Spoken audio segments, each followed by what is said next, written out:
Well, hello and welcome back to Lorehammer. My name is Eric. Oh, I'm Mark.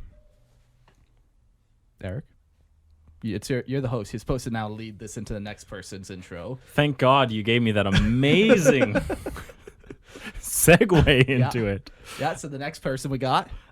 Joining us today for this episode is Micah. Hello. It's been a while. Thanks for coming back. Yeah, always a pleasure. And joining us, another person who it's been a decently long time since they've been on the show is Colyn. Oh, Colyn. Thank you very much. I mean, I'm not here of my own volition. So. No. You're handgun pointed, forced to sit in the seat, shotgun wedding type deal. Exactly. So looking directly into camera, please send help. Are you blinking He's Morse fine. code We're right actually now? in a cave. It's and fine. But yeah, guys, welcome to, episode 81. That's a good number. Collegia Titanica. Oh God, Colyn. Oh, God. Please no.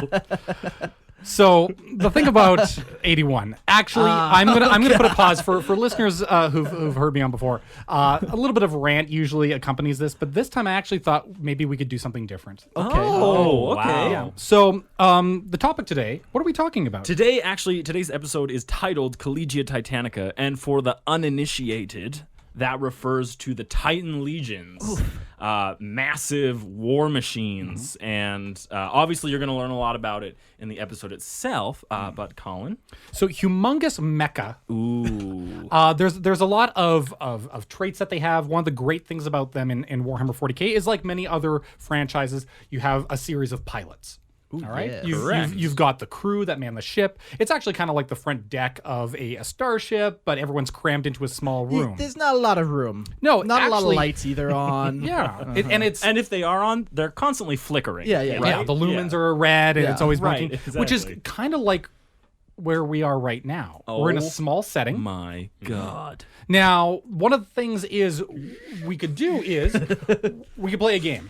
We could either try to go around and make sure that our cogitators are synced. Okay, yeah. So, Mark, you will think of a number. Micah, you will then try to guess his number, and we go as quick as we can until we actually get the same number. Okay. At which point we will then be prepped to actually hop in, sync up with the dashboard, and be able to control a lovely Titan like this one on the. the We'll be able desk to right dock here. with each other for sure. Exactly. So think of a number. Micah, go. Okay. 2,300,465. Let's go on a scale of 1 to 10. Yeah, might be a little bit better. Okay. What? 4. No. 3. No. 7. No. 8. Ooh, the 8 was right. Hey! What can I say, you know? All right. So it was a We little bit are quicker. synced. We are synced. We are ready to pilot this giant war machine. Yeah. Only took a little bit. However, probably between the first two, the machine spirit would have overtaken our minds, Yeah, and yeah. we would have suffered would have a melted gibbering into- defeat. We stumbled one time and Yeah. we're overcome. Yep. That's all it takes. So. That's Well, thank nice. you for that. That was a lot faster, actually, than I was anticipating. All right. What can I say? I know my boy Eric, you know? I have a really stupid joke Okay. for a guessing game like that. So, Colyn, I'm going to pick a number between 1 and 10, and I'm going to let you try and guess it. Go for it. Okay. 5.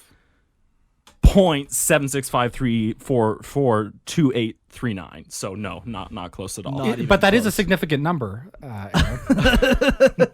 I'm just saying you didn't get what I had picked. That's all. And that's the joke, is you Wow. just make some ridiculous Ha, ha. decimal. Right, yeah. Thanks. Not funny. not funny. I got that one. They're paying us to be here, right, Mike? Yeah. Okay.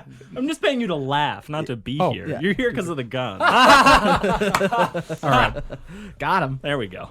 Good stuff. You guys are earning your money today. Okay. We are definitely in sync now. Yeah. Oh, We got people yeah. on the payroll. We're all synced up with numbers. You want to dive into this episode? Let's dive actually right in. So But collegiate. first. Oh. No, not I got nothing. It's not in the notes. Let's talk about Titans. Specifically, let's ask the most basic question there is. What are Titans? Well, from my very limited amount of research that I've done, Titans are massive, usually bipedal war machines capable of such destruction that the enemies of the Imperium have been known to surrender once they hear that Titans are even coming. They are these huge fucking war machines with missiles that blow up city blocks, and they're coming for you. Beyond comprehension. So massive, it causes people to quake in fear and just give up, surrender. Over the thousands of years since the creation of the Collegia Titanica, which we'll go into more detail about, many different types of Titans have been created. Some are still in use today, or 40K, as it were, and have become the main battle lines of the legions, while the use of other Titans have gone to the wayside, lost either to time or to lack of STCs. Yeah.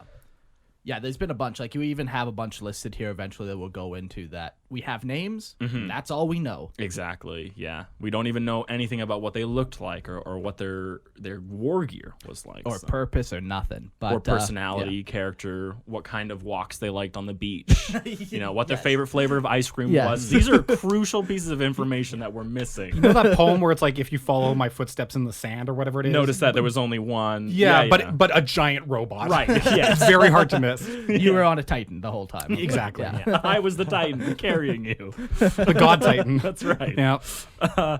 So Titans are armed with a variety of weapons and may even be outfitted before battle with specific armaments for specific purposes. Think anti-infantry, anti-tanks, breaching things, anything that you can think of as a possible problem in battle. Titans are going to have some way to deal with it. Yeah. Even though I believe that Titans' most common way to overcoming any problem is just more firepower. Yes, of course. So even though they can deal with anything, a lot of it just turns into shoot it more.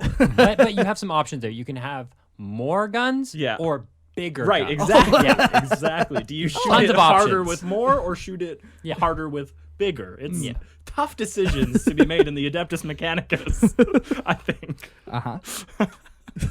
Yeah. But no matter what weapons they are equipped with, absolute destruction is sure to follow. Yeah, I would say so.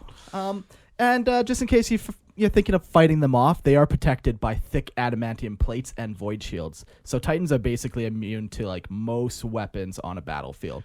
You can shoot it all day long with any small arms. Even most tanks don't do shit against like their void shields, their armor, all that kind of stuff.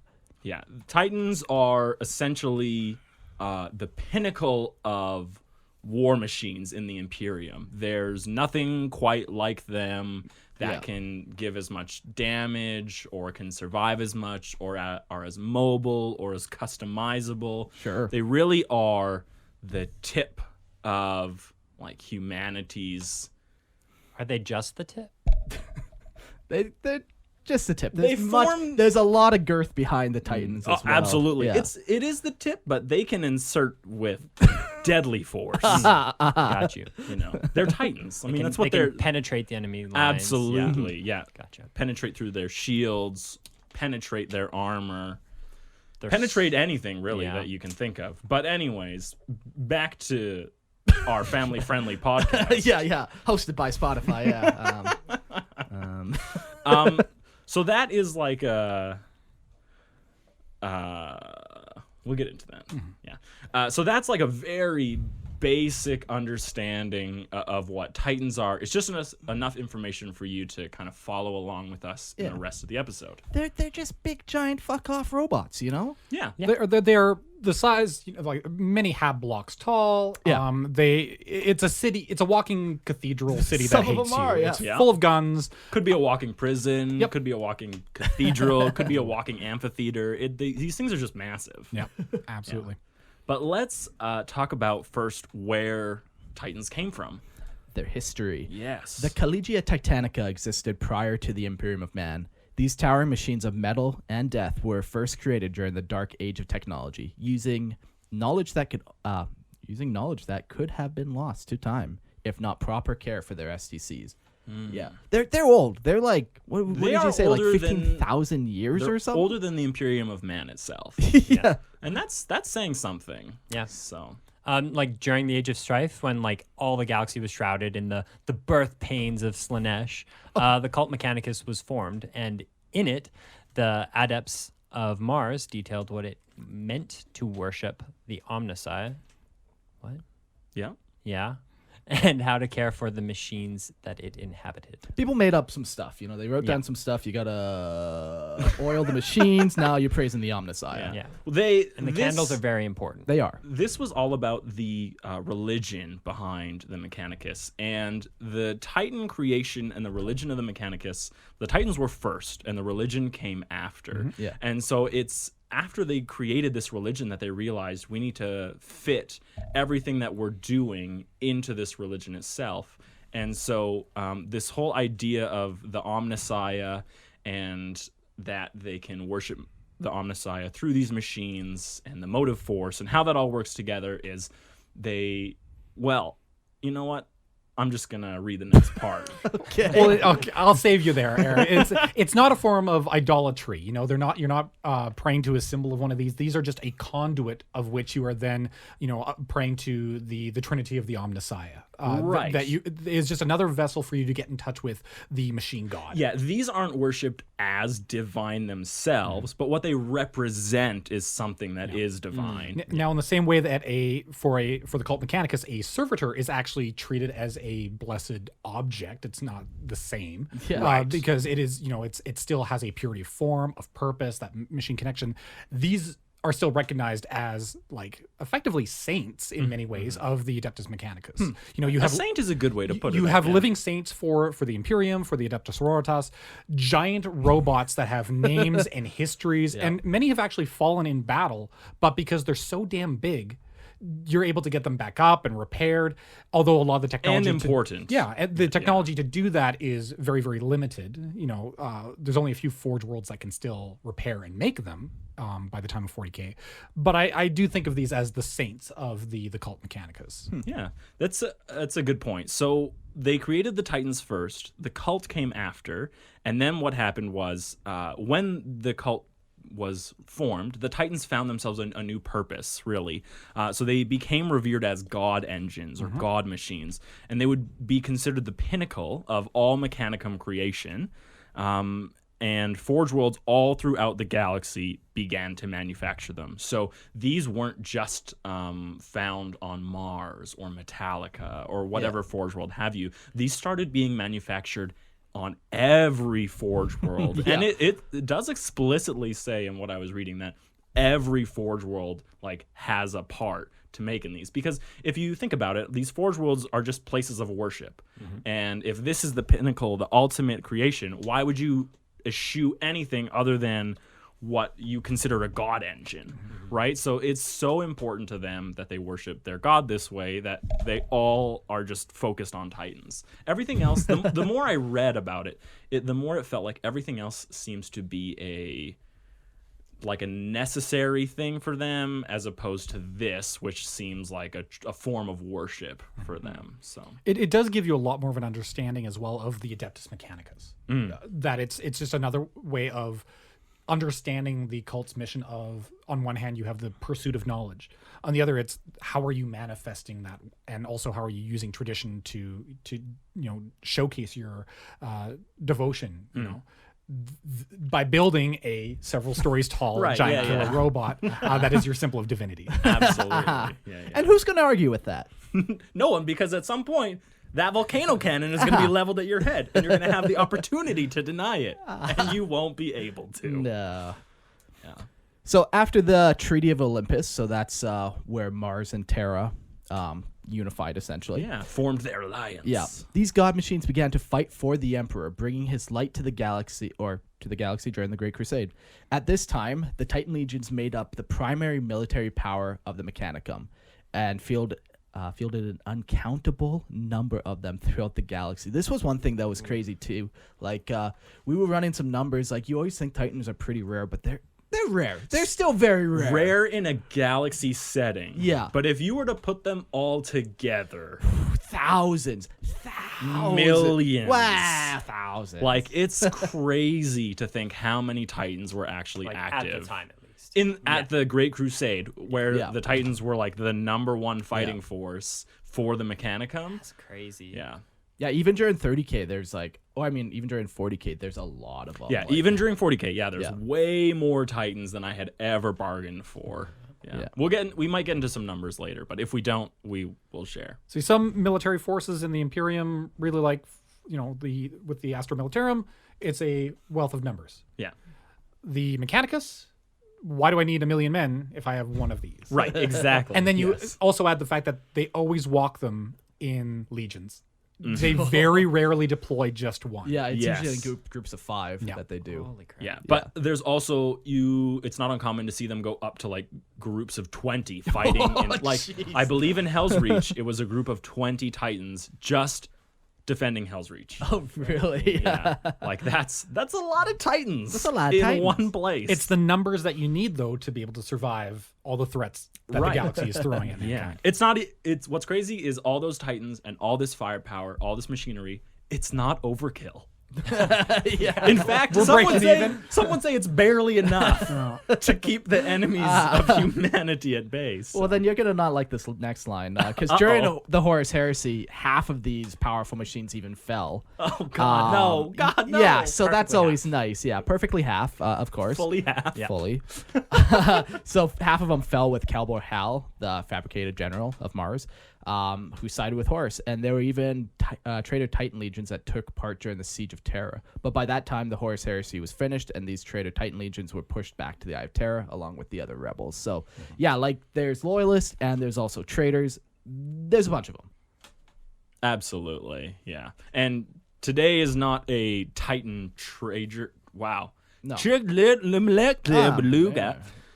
Wow. Today That's is not a French. traitor Titan episode. Today is specifically Collegia Titanica. Yeah, but a lot of concepts transfer over. You know. Exactly. Yeah. So that is the history of the Collegia Titanica. They existed prior to the Imperium of Man. They helped in the Great Crusade with their Titans, and then half of them fell to chaos. Yep. And then we had, 30K, 10,000 years from 30K to 40K of bloodshed, warfare, lost technologies, more lost technologies, a couple more lost technologies, and then we're in 40K. Ah, perfect. Now, if you're looking for any more about that time as we start to kind of get into 40K and the rankings, how it works in the quote now. Yeah. In the quote now. Quote now. This is really where the Adeptus Titanicus game is based around. Yeah.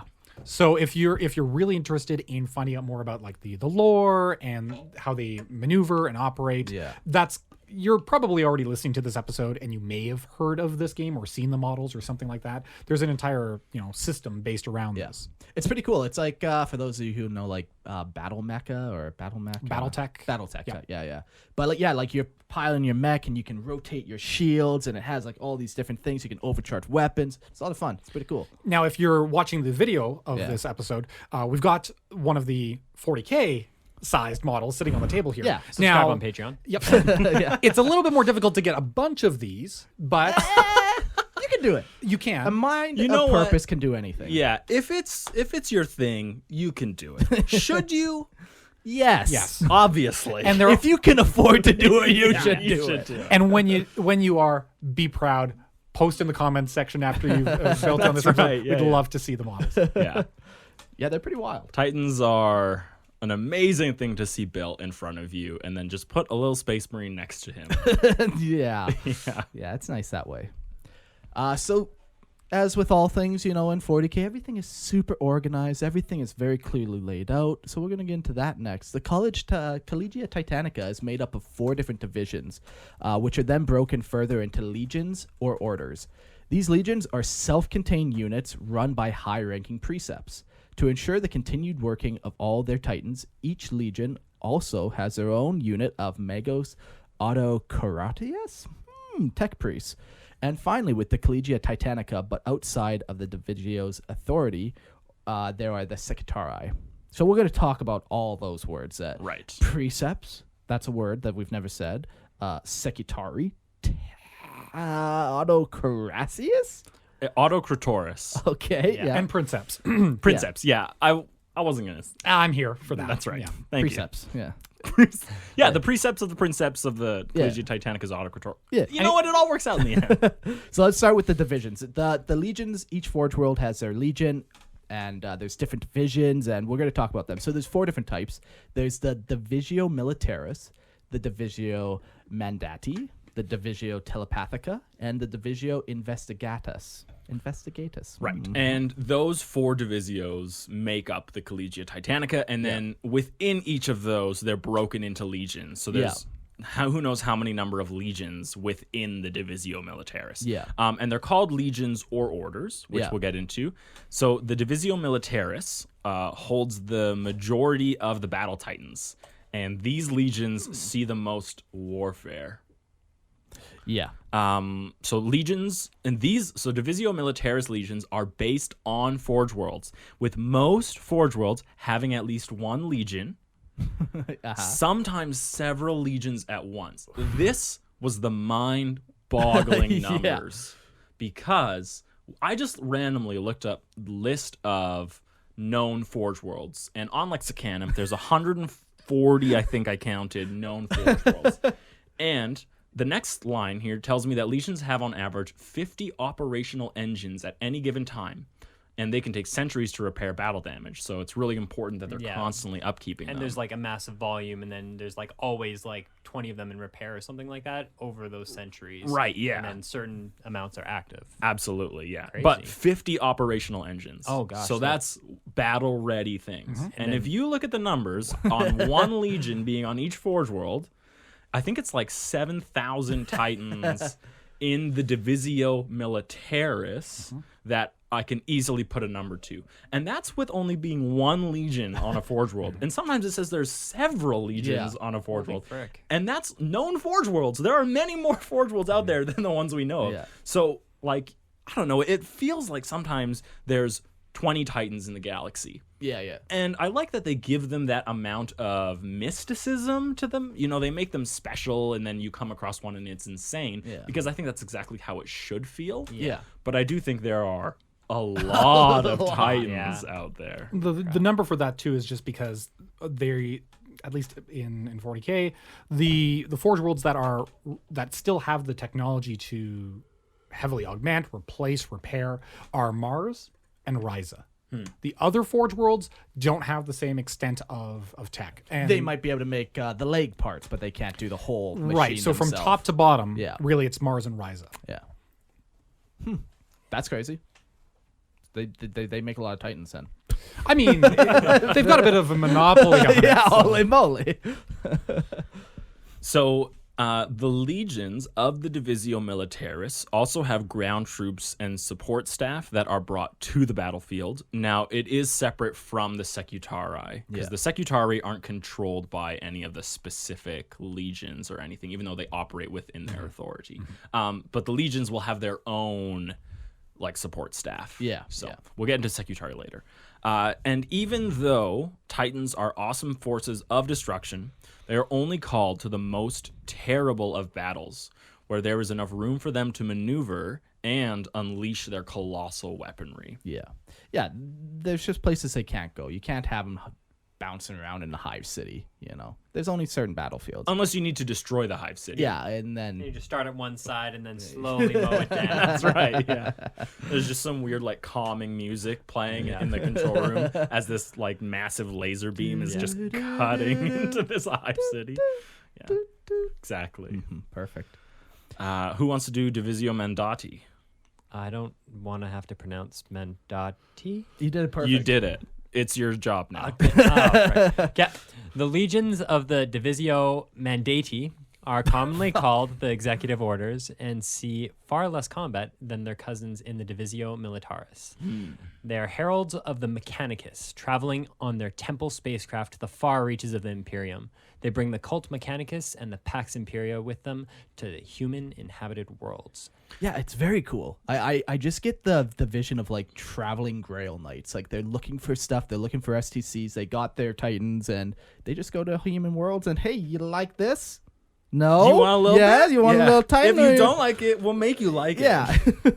The interesting thing that I learned about the Divisio Mandati is that even though there's a bunch of different things in the Imperium, like branches, there's the Inquisition, there's Space Marines, there's the Guard, there's Rogue Traders, There's just naval, like, civilian fleets or whatever. Yeah. Like, even the Mechanicum has their way of spreading themselves and their cult in the galaxy. And you might think, like, well, everyone else does it. Why does everyone need it? Because the galaxy is massive. It's a big place. And there's still so much unexplored space that it totally makes sense for the Mechanicum to have their own, like, traveling arc. Really. Think of capable it like missionaries. Absolutely. Just a little bit more But they're- aggressive. They're just every single like branch in the Imperium seems to have their own missionaries, and everyone spreads the Imperium's light their own way. I think it does make sense though, because there's always constant pressure on every single side, and if you're not gaining ground, you're losing ground 100%. fast. That's a great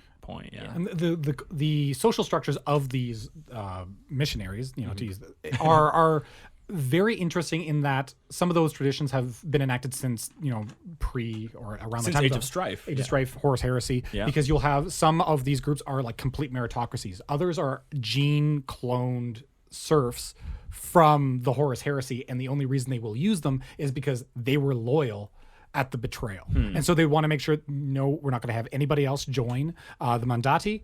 We're only going to be using, serfs and servants who were cloned for that purpose. So you're at the end of your biological lifespan, and we just take a nail clipping and make a new you. Bingo. Yeah. It's the only way to be safe, to make sure that the Titans Colin are didn't isolated. fail us last time. He won't fail us this time. He was loyal then, he'll be loyal again. Colin number 10,851 also did not fail us. Make the next one. Yeah.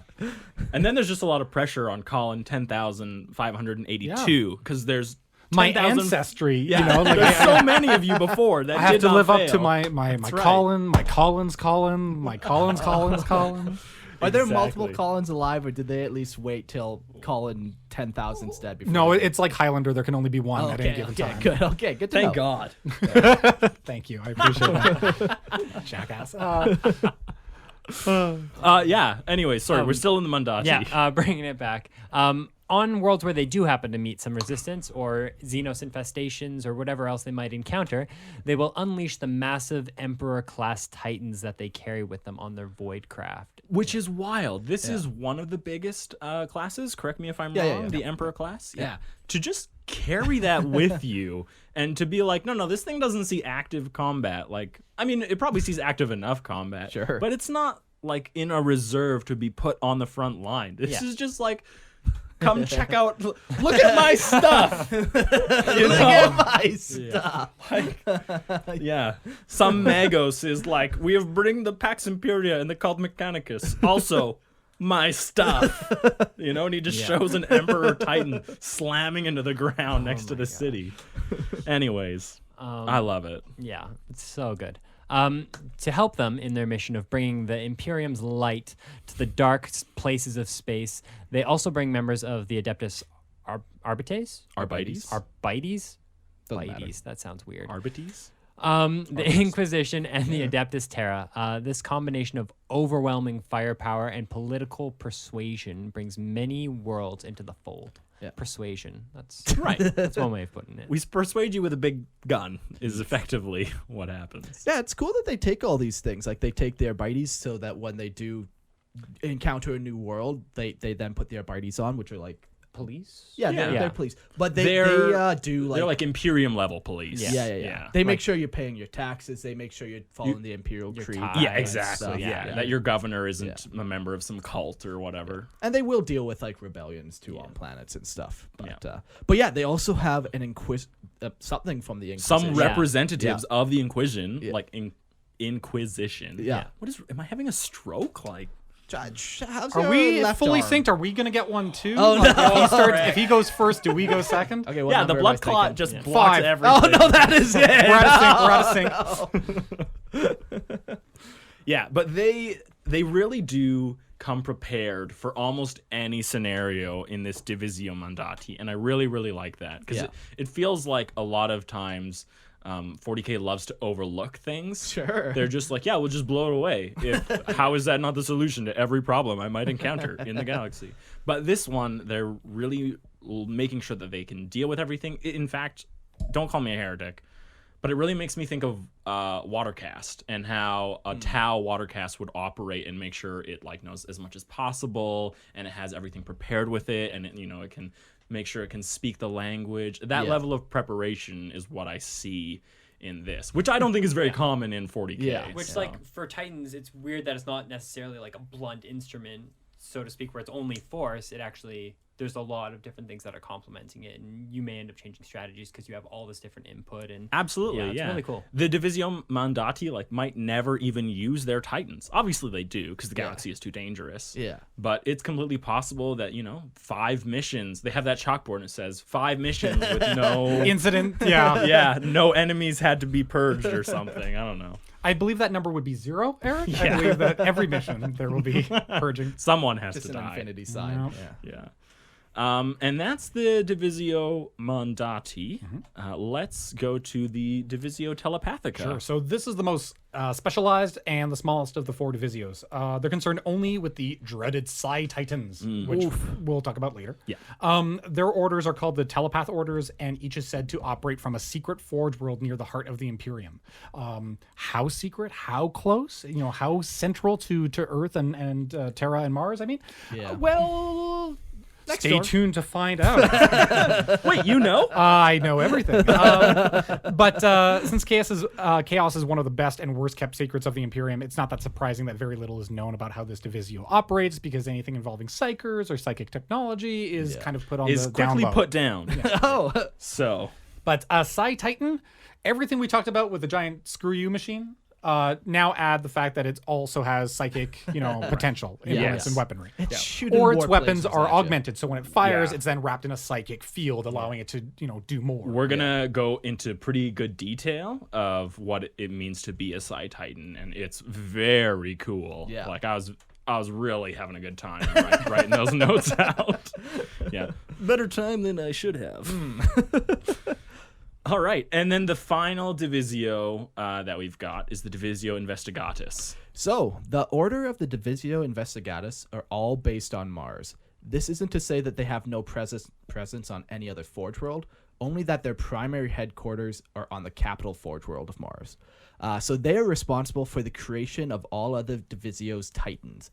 The Investigatis orders, engineers, and test improvements to these massive god engines, and it's not uncommon to see them in battle testing new weapons, testing new types of armor maybe, or whatever they're testing. But yeah, they're the ones who actually end up making, building, coming up with new types of Titans, new weapons, all that kind of stuff. Making sure they're not being heretics at the same time. You never know? want Yeah. that. Yeah. If you stray too far, then that's a Oopsie little daisy. dangerous. It's a mistake you make once. Well, you're only allowed to make it once. That's But yeah, so this one, it's interesting to note that even though Forge Worlds all house their own legions, these legions aren't responsible for the creation of their own Titans. I thought that was very interesting, is that there is a very big, breakup of responsibilities between, hey, it's important, it's imperative even that you keep your engines in working condition, able to protect your and defend your Forge World, but also you're not allowed to make new Titans. So it's a weird, you need constant communication even within the Collegia Titanica to I don't know, to make everything work smoothly. Yeah. Because everyone's a cog in the machine. I was waiting for that, Machine. yeah. Colin, cog me. What does that mean? Cog with me. So patrons will be able to, Cog with after this us. episode, download a special pack that they'll be able to hear our adventures. It's the Lorehammer OnlyFans, Colin. lubrication will be involved. That's right. Yeah. The most holy of lubricants. Anyways. Can we keep going? Yeah, we definitely can. So those are the 4 divisios that make up the Collegia Titanica. And then the last thing that we're going to talk about that is within the Collegia, but isn't made up of in the divisios, are the Secutarii. So the Secutarii are also known as the Titan Guard, and are an infantry force of the Collegia.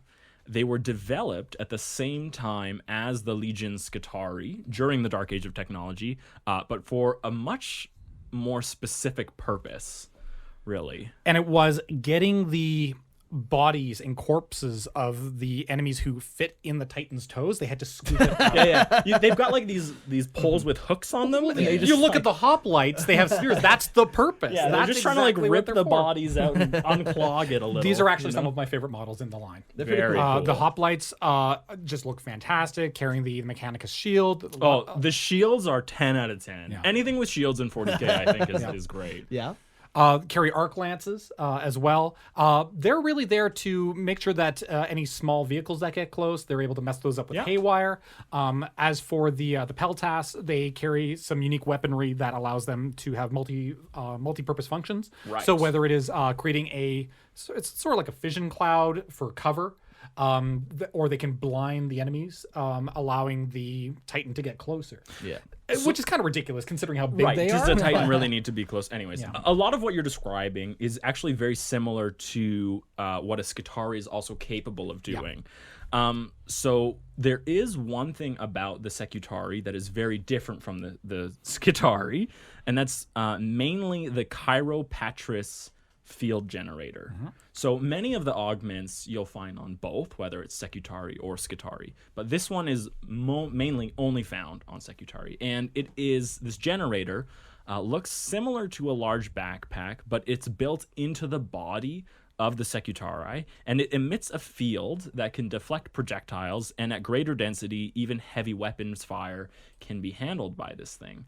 And the big secret about this generator is that when many are used in the same local area, its effect is greatly enhanced. So you have a bunch of Secutarii all doing their duties, which we'll talk about in a second, but when they're together, their field is just exponentially increased in power, and it creates a very powerful force field. And this is a sort of technology that's used by the Mechanicus in other areas, like the Onager Dunecrawler. They have a force field as well that when they're close to each other, they're able to expand that field for the purpose for the. It's the not an Titan uncommon theme within 40k is that you have this piece of technology, and when used in concert with itself over and over again, its effect is more than added together. It's a bit of a fail-safe too, because having one shield generator versus a net of it, if something blows, you've got a little bit more of a security. And considering how important and religiously important a Titan is, you want to do everything you can to have the Secutarii running around,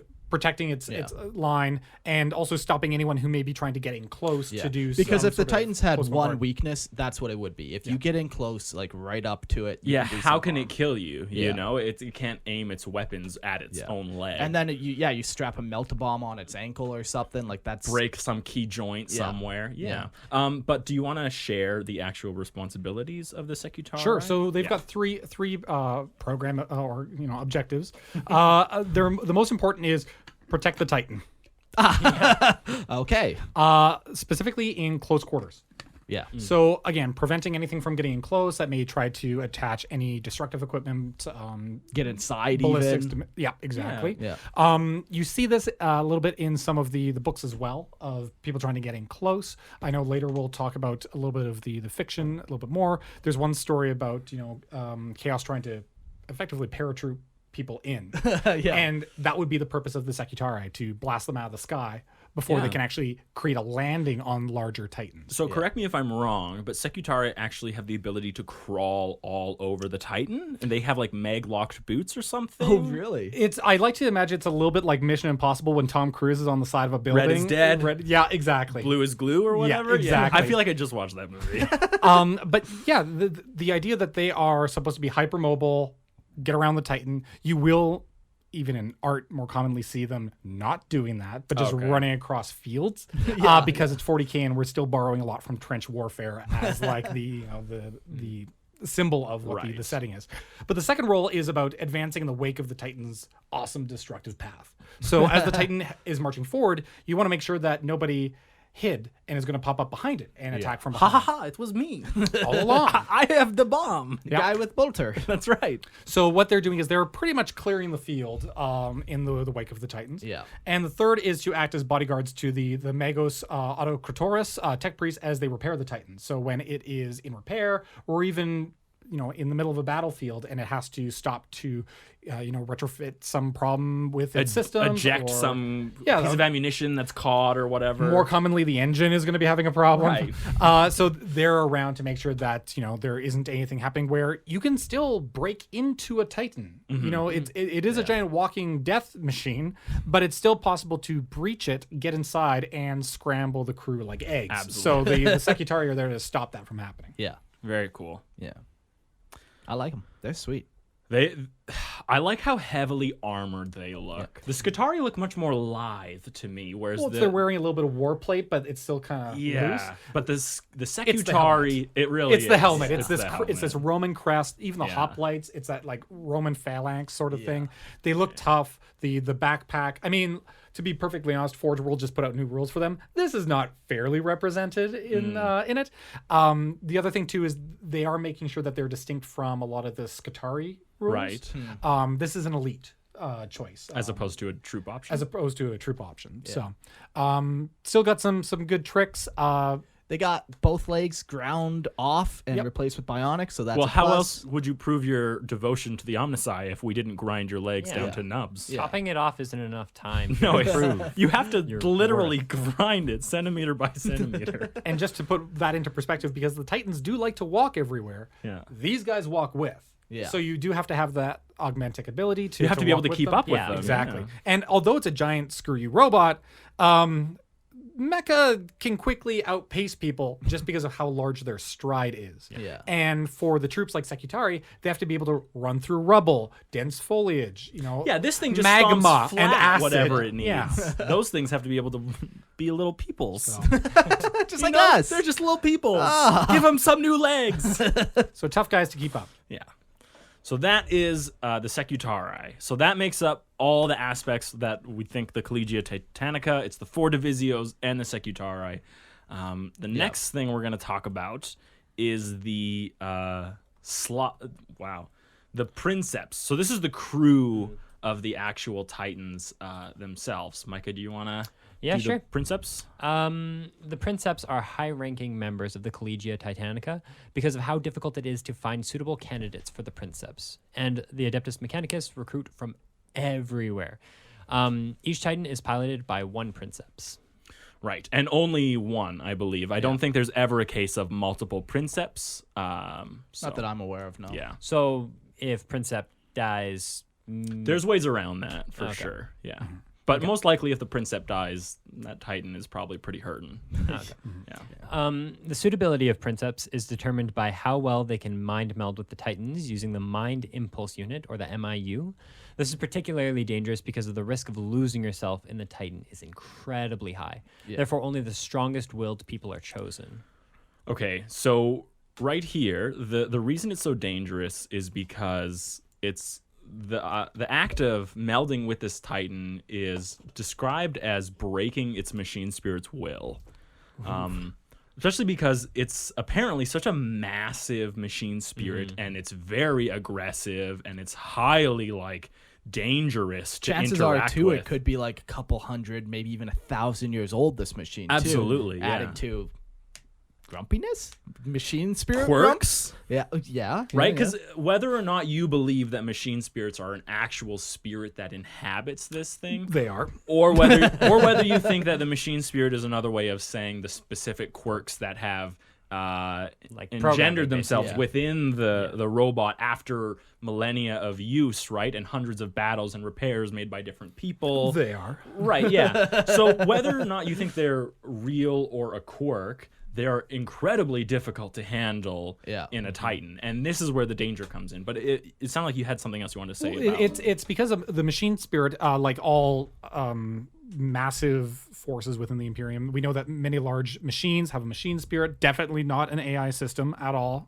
I swear to you. Get that out of your mind, everyone. But the equivalency for it for like a Knight Titan, one of the smaller variants, is like a horse. It's like trying to break a horse's will. Yeah. A very irate animal. Yeah, it's not easy, but most humans at some point could probably be taught how to do it. Yes. Now with a Titan of the warlord variety, or The most warhounds, as well. Warhounds, yeah. Warhound a lot more feral.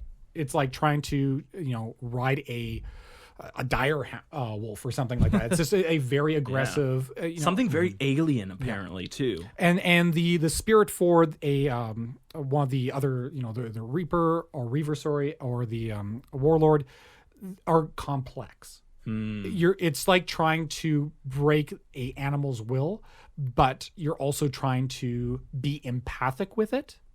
So it's not just about crafting an elemental lash around it and saying I now control you with my force of will. It's also I have to understand your motivations and your history and being able to corral you. And so there's a bit of with the larger variants a give and take. At one point it's like I'm demanding you do something, but I also have to know what its natural behavior and its attitude is, because you may want it to do something that it's not inclined to do. Like maybe you have a Titan that it always wants to march forward, and you're going to be fighting that an uphill battle the whole way. Many Princeps go, I'm going to have to run with it, and they try to adopt their own tactical combat strategies into that, because otherwise it's so much of a strain. If you're just constantly in that struggle and that strain, there's no way you're going to last. If you're constantly you'll burn out. having to like fight, whereas if you're willing to kind of give and take, then it's because the machine spirit is designed with rage and the desire for destruction.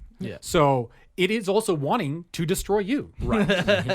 So how do you can't bargain with it. You have to just be able to steer it, put the blinders on, and try to find a good way to adapt and maneuver. Which sounds very difficult to do. It is, and many Princeps do fail this, and it's usually at the climactic 11th hour of some sort of combat in the fiction. I need this exact thing to happen. Fuck you. Exactly, because dramatic tension. And getting to that whole death thing, there's like less than 1 in 10 million people are suitable to become a Princeps, but even less than that will actually survive the training.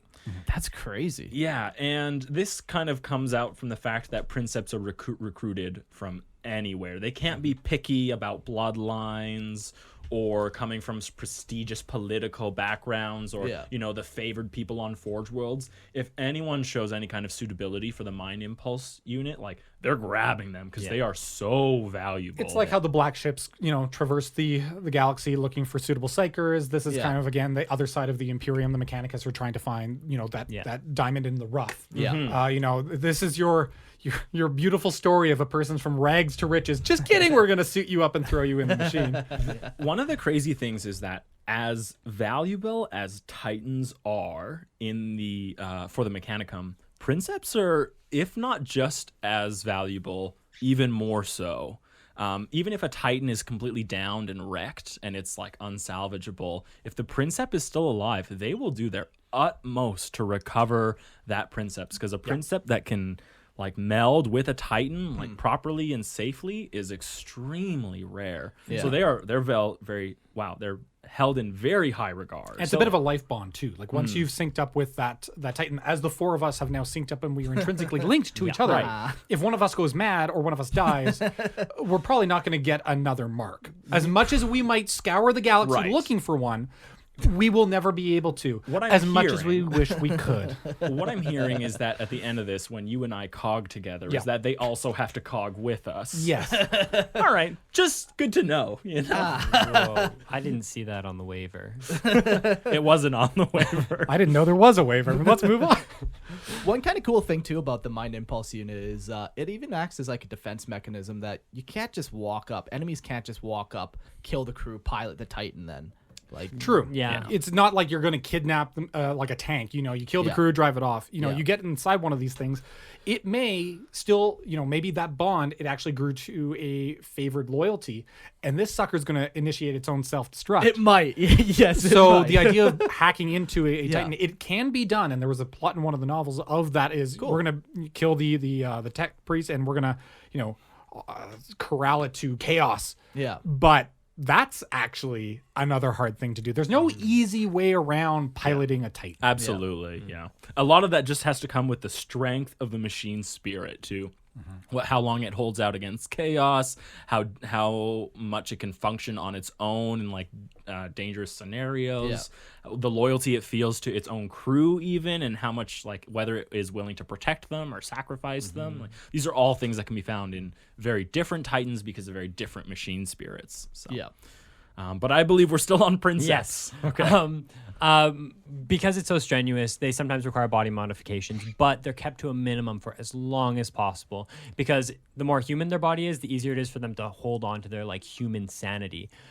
This is eventually becoming like more and more difficult over the course of their life, and as the feeling of being like basically invincible while you're piloting a Titan, like that's addicting. That's Ultimate better power. than heroin. Better than space heroin. Yeah. Yeah. Which is already, apparently, I've heard, very good heroin. Yes. So, Best in the galaxy. Yeah. And with Princeps constantly under threat of being swept into the Titan forever. So like they're always on, like they're riding that line of just being washed away. and then the more machine that you are, the harder it is to hold on to your humanity. Which is counterintuitive to everything the Mechanicus does. Right. Yeah. Yeah. It is very Actually, counterintuitive. yeah. And I noticed that too as I was writing, is that as important as it is for them to become like the machine, they refuse to make Princeps these machines for as long as possible because they just recognize like it's too difficult. It does work within their theotechnic philosophy, though, because although you're trying to replace your body to become more like your machine god, the idea of linking with a Titan is actually a form of transcendence. It's the difference between getting prosthetics to become more like a machine, like you'd see with different characters with all the augmentations, versus my soul is going to become with the machine. It's another way to the same destination of becoming one with your, the machine god. It's a different way of doing it. So there's still a lot of veneration behind that. It's still wild, though, to think that the crews who pilot these have to have more, humanity to them. Yeah. When you've got all the Secutarii running around who are Essentially killer just- cyborgs. yeah. Yeah, it is very interesting to find the weird little allowances within these different things. Like if someone were to explain the Cult Mechanicus to me, I would assume that every single person that follows this is trying to replace themselves with a machine, right? And then you find this tiny little gem that says, no, it's important that they stay as human as possible for as long as possible so they can experience this divine relationship that they have with this god machine, right? So I really like finding those little nuggets that kind of go against the flow of what you expected. This is also a form that hasn't been expanded on, but it may also be a form of immortality for the Mechanicus. Because, Micah, as you were saying, the possibility of losing your soul or losing yourself to the machine, we know that where does your spirit or your soul go in 40K when you die? I don't know. Warp. What? Let's start with what is a What is a soul? Bingo. But let's just assume that, there is an essence to all of us. That when you die, one of two things happen. Yes. It's extinguished forever. Yeah. Or gets sucked into the warp. To be consumed. To be consumed by demons and Right. such. Sure. To have your essence. Now, this is definitely like sort of air quotes by the Mechanicus because we can't physically, tangibly say what a soul is. Yeah. But to be sucked into the essence of a Titan, while it is a nightmare because you do not want to die and get sucked into it, if that's something that happens, Let's say by accident. yep, or the machine is horribly, crippled and the systems, the lumens are going off and your soul gets sucked into the machine, on one hand, that is a disaster. A very important person, the Princeps, is gone.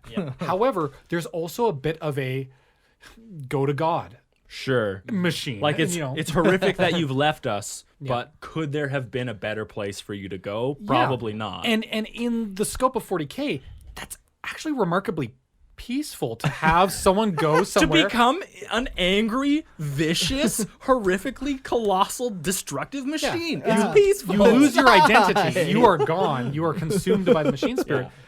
But I mean, You're probably going to survive for a long time. you'll be alive in there. In some, or not. You're completely subsumed by the machine. That's what, for the most part, I heard is that you're kind of overtaken. Yeah. But and eventually, and we're going to talk into it in a little bit, but eventually you just become a weird quirk or engram that exists within the machine spirit. You're itself. a drop in the ocean. You aren't going to be Exactly. like deciding what the Titan's doing at that point, but you are able. Someone's to going to come across some code at one point and be like, "What the fuck is this? This doesn't belong here." Yeah. C01 for it spells Colyn. It's like, And at some point, like all the Princeps will eventually die, either due to age or injury or whatever happens on the battlefield. But it's kind of cool because their bodies are actually placed into like a fluid tank Ooh, yes. inside the Titan at the control center, and they're actually just permanently attached. So it's really cool that like their body is kind of like preserved as their like spirit is kind of just washed away in that. It It's a even pickle just- jar. Yeah. It just shows too like how valuable these precepts are. Like they're trying to keep them alive as long as possible. They'll Sure. pickle them if they have to. Yeah. And we are going to talk about the amniotic tank that they go inside. But the first we're going to talk about is the MIU. So I think this might be the first time we've mentioned it. We've called it by something else when we talk about knights. Yeah, The that's throne. the throne mechanic. The throne, yeah. So very 'cause- different thing. Yes. Okay. They function. They offer a very similar outcome, but they Yes. work very differently. Yes, yeah. So the mind impulse unit is a neural link or body modification that allows machinery to be controlled by thought alone. It's really commonly seen by putting jacks Yeah, in just the picture back of like- like your yeah, skull. exactly. Yes, very Matrix. I know style. kung fu. In the Titan? Wireless. Gun fu? Gun fu. Shoot, what's that Christian Bale movie? Equilibrium. That's right. That's the one. That's Gun Fu. Okay. Anyways, the MIU, it can be wireless, but apparently that's excessively rare. Yeah. And it doesn't work nearly as well as a wired connection does. It's kind of like a last-ditch effort, like expend all your energy to get the wireless MIU up and running and do one last thing or whatever. So this is rarely used, the MIU. It's seen mostly in dreadnoughts and titans. It has been seen in other cases, but it's very, very rare. Yeah. So one of the examples it said is that, you can, if you had a shoulder-mounted gun, you could just mind impulse unit into the gun, and then you can just fire the gun at like targets that you pick with your eyes or whatever. Yeah. But that is a very rare, like very special case. Don't write stories where your entire army has mind impulse units. And they're just controlling Titan legions from their home planet. That's right. a Yeah. paradise It's like a world. VR game. Yeah. Yeah. Yeah. Normally you get the pickle jar.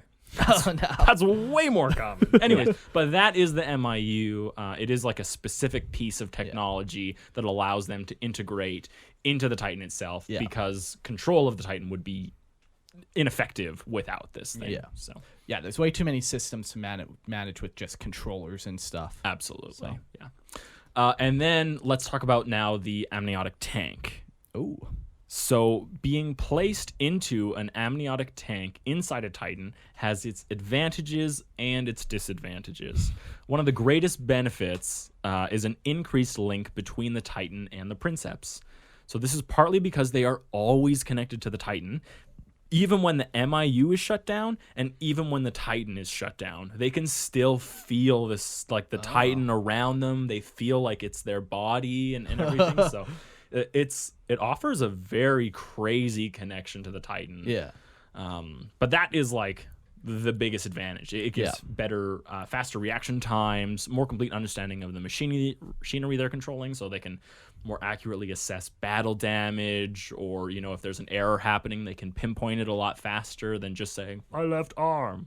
They know exactly what joint or thing is going exactly on, what but- gear is even broken, everything. Yeah. Exactly. Yeah, it's a very, very close link being in this. Yeah. And because it takes a lot of work to actually move the machine, the commands are very simplified, like fire, Right. move, like very stern commands to move a Titan. Yeah. So with the amniotic tank, you're just getting a little bit extra influence, a little bit stronger ability to push your will onto the machine. And I would imagine there's also less distractions for the Princeps, like Sure. they're having to take in all this extra information with their actual eyes and stuff. They're like sensory deprivation and they can focus, right? Well, let's get into that actually. Oh. So most of the time, these amniotic tanks are used permanently.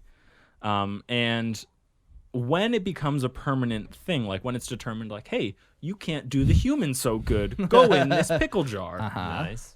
They are surgically altered to better inhabit the tanks, such as appendages being amputated. You gotta save some space. The cockpit's not very big. You No, gotta it's very small. Yeah, exactly. So their legs and arms are amputated and replaced with inputs that hook up into the MIU even better. So just for like a fuller integration. The eyes are often removed and replaced with more interfaces, plug directly into the Titan's, visual feeds or whatever. Yeah. And the legs and arms plug directly into like the movement motors and cogitators for the Titan's arms and legs. Yeah. The lungs are often altered. They do hardcore surgery on these things. They bypass blood flows. They remove like unnecessary things. Like, what need do you have lungs of when you're living in pickle juice? Sometimes like they just fill the tank with blood itself and they'll just remove your need for a heart, and it's crazy what these things are. Like, permanent means permanent for sure on these suckers. But with all those things, when they all happen, it means that they might not have to use such simple commands as move and fire. It means that if the Princeps wants to move its right leg and it imagines itself moving its right leg, the Titan does the same. It becomes much more of a... it's a synergy. Yes, much more of a synergistic relation... Synergetic relationship between the two of them. Do you like business? Synergy?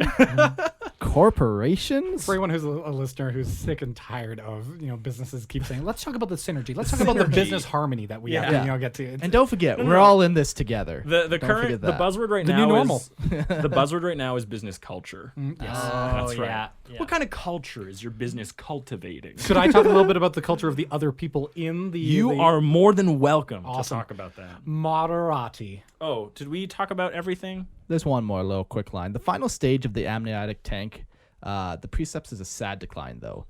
They eventually abandon their bodies in the tank, becoming lost to the MIU and communicating with the Titan. Okay, so eventually their minds do kind of just... They just degrade to the point of where Yeah. they can no longer, see themselves as something different from the Titan, and then they're just lost in the Titan itself, and the body is just a shell. You keep the body Yeah. there, but then you would end up installing like a new tank or whatever for the next Princeps. No, you just take the body out. There's no reason for it anymore. It's like the body itself of the old Princeps is no longer functioning. It's just dead, effectively. Yeah. Like, it's brain dead because they just move and lose themselves in the MIU. Yeah. And that's a hard thing for the rest of the crew who do look to the Princeps as an individual who's their captain. You know, for the Their ship. commanding officer. Yeah, exactly. Yeah. So those other people are the Moderati. So after the Princeps, the Moderati are the most senior crew aboard a Titan. They're linked to the Titan through an MIU as well. And though they have a stronger connection to specific functions like a weapon or motion or even the void shields, they're not connected to the machine spirit as strongly as the Princeps. And Moderati are trained by the Collegia Titanica and are in effect the Princeps in training. So, the next in class of who's going to take over commanding the Titan, as well as just making sure that the rest of the systems are operating at peak efficiency. Right. Yeah. Nice. Yeah, it's interesting to note too that they can control some things even more strongly than the Princeps itself. They're not always like working in concert with the Princeps orders. Sometimes they're doing things of their own choice. Yeah, and that personality and that will sometimes get them in trouble when you're trying absolutely, to sync up. because you can clash with each other of how do you like to perform your mission, what level of let's say stealth or firepower, or how do you actually want to do it. And if Mark and I aren't in sync when we come in, then our cerebral integrity will just collapse, and eventually we'll have like a mind relapse, and one of us will collapse into the other person until we are the same entity. I like it. I cannot I'm in. imagine anything more horrifying than the two of you being one person. Join us, Colyn. Oh my! That is true for the idea of one Moderati might be overcharge the plasma system, and you'll have a Princeps who is so connected to the machine, and they feel so strongly that they are the Titan that it is like asking someone to blow up your right Yeah, it arm. causes pain. Yeah. Yeah, you can have a lot of problems if your Moderati and your Princeps are not in very tight. What is There's he hand doing? gestures There's happening for those who are listening. yeah. It's very complicated. He's folding his arms into each other's sleeves. Wow. Unless this happens, you're gonna have a bad time. Unless It's as confusing to look at as it is to hear. It's the unbroken circle, Colyn. That's what I've created here. Me and two Moderati making one complete and you're about idiotic unit. You are as tall as the model. So. That's right. I love the Moderati. In fact, sometimes for the stories, I find that they are just as interesting, if not more so, than the Princeps, because sometimes because of how large the crew is, you only get one or two. They are effectively your devil and angel on either shoulder, telling the Princeps what to do. Sure. So one is typically a little bit more conservative with, we can't overload the engine, and the other one's like, death to the heretics at all costs. Do it. Yeah. So you get We don't need an engine. Overload that bitch. you get a great conflict with the crew. That's cool. Yeah. What's next? Sorry, you talked about how they're Princeps in training? Mm-hmm. Okay, cool. The Magos Autocratus Tech Priest. So that's what we're going to talk about. Autocratores? It's been like a year since I've been on the show, and you've gotten Worse. so much better. If there's one thing we know about Mark, is that he doesn't change. Set in his ways. Set him up with leapfrog. That's like the book you open, you press it has the the number, pen it's like and- pan, Yeah. P-E-N, Egg. which works for E-G-G. I'm trying to be his Moderati. Right? Say, repeat after me. War, W-A-R. Okay. War. What do they do? We'll get there Mark? Who are these eventually. people? I don't like your guys' attitude. The Collegia Titanica handles all the maintenance of their Titans. And the Automacratius, Mercurius, Autocarassius Wow. Tech Well, Priests that one I are spelled wrong. So that responsible. one you're not in fault for. So yeah, they're responsible for actually maintaining and repairing the Titans and stuff, and doing maintenance while it's actually operational too. They're in the back. They're tinkering with systems and stuff. If a fuse overloads, they go replace it. Yeah, all the that kind of Princeps stuff. might know exactly which gear is broken, Yeah. but it's the Cratores who are responsible for the field repairs Yeah. while they're leveling a city block, and it's the Secutarii who are keeping that Autocratores Tech Priest safe as they're dangling from the arm of a Titan trying to fix something. Perfect. Yeah, everything is needed to work together Yeah. for it. And then they also have some auxiliary crew as well. So there are also a number of servitors on the what are we talking about this episode? Titans, yeah. There's servitors on the Titans, and they help the tech It's priests. hot in here, hey? It is. just You can me? turn it down. Yeah, Yeah, it's- your face is red. Do we all That's just take off normal, our though. shirts? I'm definitely taking off my shirt. But there's also like a tactical officer who I'm sure is in in communication with Imperial Guard people and stuff and Space Marines and seeing where they're actually needed best. There's a chief engineer. You've got the person who is getting the signals from the rest of the other Imperial assets. Yeah. Like you're saying, he's got like a little ticket tape print where like, okay, they're moving over here. Like, because the Titans are very much self-enclosed ecosystems. Sure. That they have their own culture. A lot of the time, the people who are growing up inside them because they don't like to bring in a lot of outside help. Yeah. The Yeah, crew who are it's- in here are from a long legacy of crew who've been in here. It's like void ships. Yeah. It's like growing up on a submarine. This is the crew, the family. Family actually is probably the best analogy for it. Like, Yeah. everyone has their purpose. Everyone has their place, and you do. That doesn't sound like a family at all. well. It's because I have no purpose and no place. I set you up for it. It was a setup. Low blow. Nice.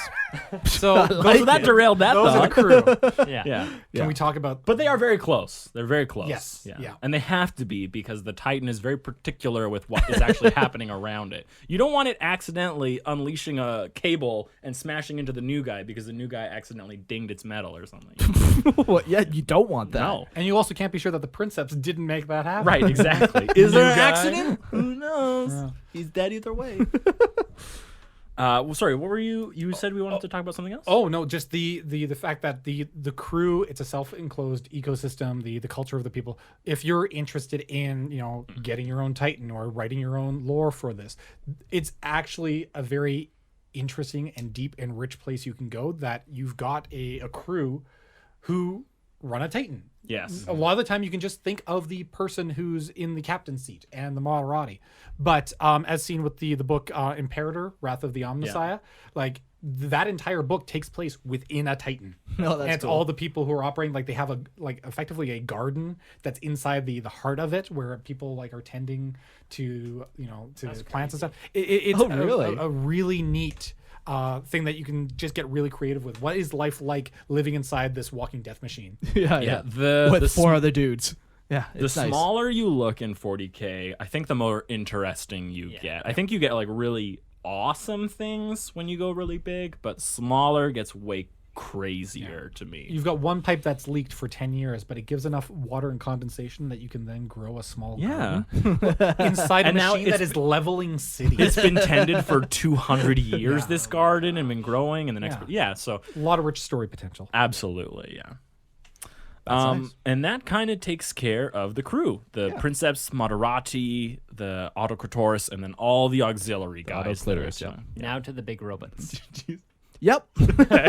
I got it. Titans, okay. Nice. There are 3 different classes of Titans, each one designed to fulfill a specific role. There have also been the occasional one-off Titan that is so unique that it doesn't fall into any of these categories. So the 3 different classes are, what are they? Scout? Scout, Battle, and Emperor? Yeah. Yeah. So let's start with Scout Titans. The Warhound, by far my favorite one. So the Warhound is approximately 50 feet tall. The Warhound Scout Titan is the smallest Titan, but it makes up for it with incredible speed while still carrying very formidable weaponry. If you look at its leg design, what would you call like reverse kneecap legs? I don't think it's technically like reverse kneecap. It's kind of just like its heel is way higher up, I think, is more of what it is. Like animals, right? yeah, They like- have that little pad, Yeah. but then all the way to when they get Yeah. that bend, that's all like their foot. Like Yeah. a fawn. They're built for speed, these like a fawn. That's what I get. I don't you see know. Mr. Tomness with a couple of big laser Sure, guns up yes. there? Okay, okay. Yeah. I was thinking fawn like a baby deer. Oh, no. Like FAWN, not like an FAUN. It's spelled differently. Yeah. Okay. A fawn is a real thing, but a fawn is a mythical creature. Yeah, I was going for the mythical creature. Right, okay. Yeah. It's Ingula grade. That's The multiple joints. Yeah, that I allow do. it to- Ingula grade because it's like birds. Gesundheit. Well, no, birds. Birds have a very similar multi-joint on some of their legs. yeah, they do. We have to go back to with the Mechanicus. A lot of their technology is a form of biomimicry. So when you look at the Warhound, obviously hound, but I don't see it. but the Warhound Scout Titan, both for its speed, also has a lot in common with birds of prey. Right. Interesting. So Oogaloo, that's Yep. what it's called. Nice. So mounted on top of the Oogaloo leg design. houses the Digitigrade, actually. Digitigrade leg design. Because digital. Okay. Okay. Like your digits. I'm lost. I'm gonna carry on reading. You guys are way too smart for me with your digital. It's the internet, Mark. Get on it. Never heard of it. Don't want it. Yeah. So Where on does it top get out of of this house? Where does this podcast go? I thought it just went to my house. You know? We only do this podcast for Mark's mom. It's the only reason we do it. Hey, how's it going? Shout out to you. Okay, where were we? We were on Point B. B? Okay. Oh, I thought you were doing the Oogaloo. I tried. I got All interrupted. right, so I gave mounted up. on top of the Oogaloogaloo Digitigrade leg design. Yes. of It houses course. the body, jutting out facing forward, and arms of the Warhound for a hunched over predatory look. It really looks like It's almost like like, a a T-Rex, hunchback. almost like without a tail, like Like a what? a T-Rex. do you mean like the long shape of like the yeah. top of it? Yeah, and kind of I big can head. see that. I don't see it. Kind of.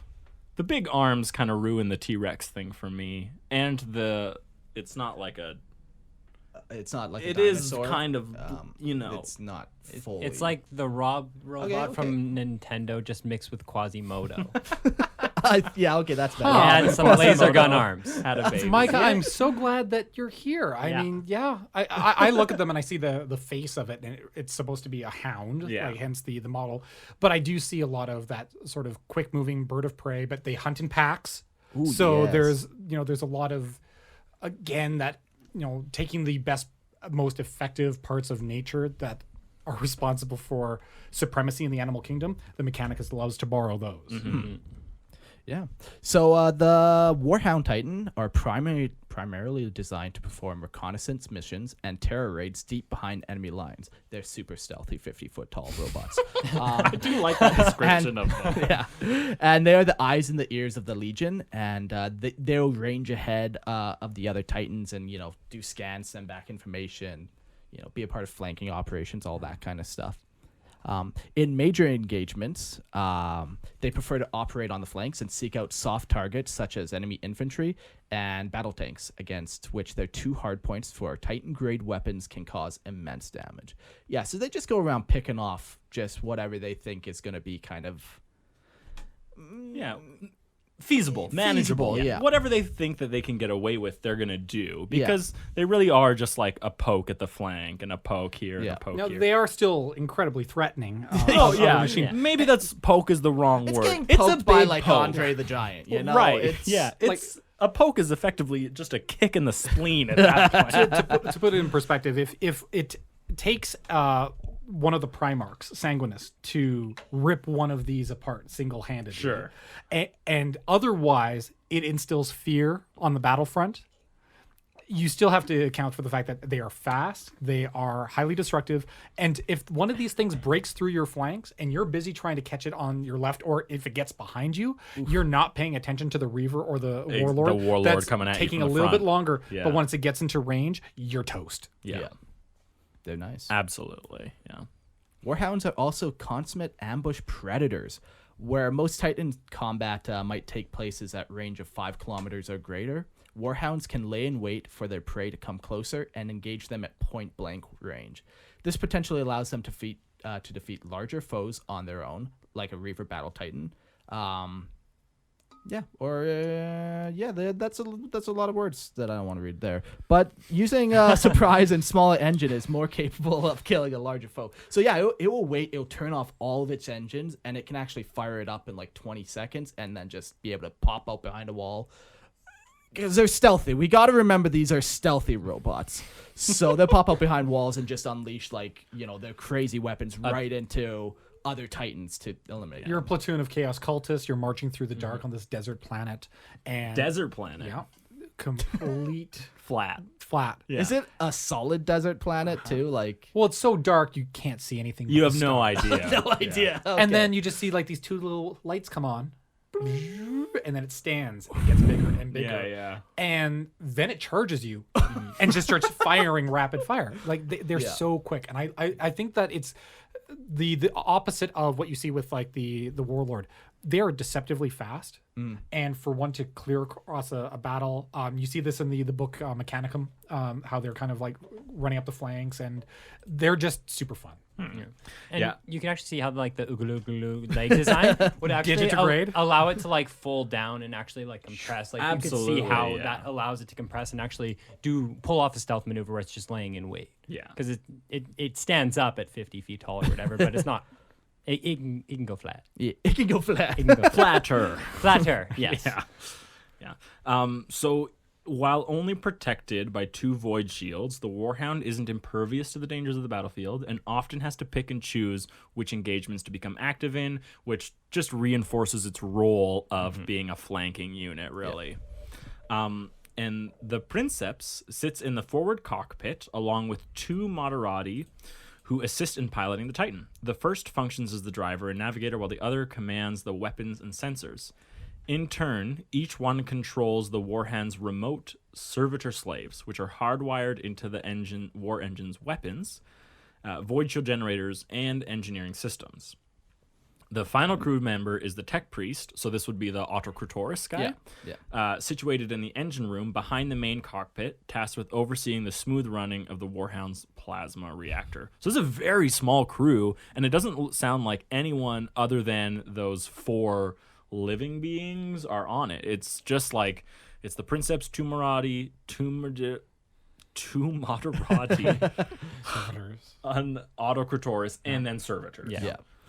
And then the fuzzy dice that hang from the front. Right. With the ball Mirror. sack. Yeah. Oh, never mind. Yeah, do they do that? Hang little metal balls from the From the truck. drivers? Yeah. I think they're classier than that with the Yeah, mechanics. Yeah, I would They've- hope so. So it's actually just a giant gear. Yeah, I mean, what more do you need in service to the Omnissiah? It's holy. So Yeah, well, Nah. yes. Yeah. It's so they can cog together. I don't like all Right, your hand Colin? gestures. Right, Eric. Yeah, I love the Warhound. It looks so cool. Maybe I'll buy one day. Yeah, That's my story. I think the Warlord is more iconic than the Warhound, personally. When I think of Titan, I don't think of the Warhound. I think of the Warlord. But I do like you're a how. hater. It's all good. You can hate. It's fine. Wow. I do like how different the Warhound feels from all the other. The other ones just feel like, let's make it bigger and badder. Whereas the Warhound is like, let's sacrifice a little bit of survivability and a little firepower for speed and stealth. Which See, it's interesting that this is the Titan that, because you were just saying, this is the one that you think about like for design. well, and no, the stuff. Warlord is. Oh, the Warlord. See, I think of the Reaver. Oh, And we'll okay. get there. Yeah. I'm trying to help you with the segue. But first, the Reaper, not the Reaver. The Rapier. Oh, I didn't. Okay. The Rapier Scout Titan is amongst the smallest class of Imperial Titan and is even lighter and swifter than the Warhound. It is noted that during the last years of the Horus Heresy, it became a rare sight, and eventually it's just no longer even used. Yeah. So Just one of those ones where it wasn't in production as much, and then it just died out. yeah, maybe they lost the STC. Who knows? Yeah. Sad.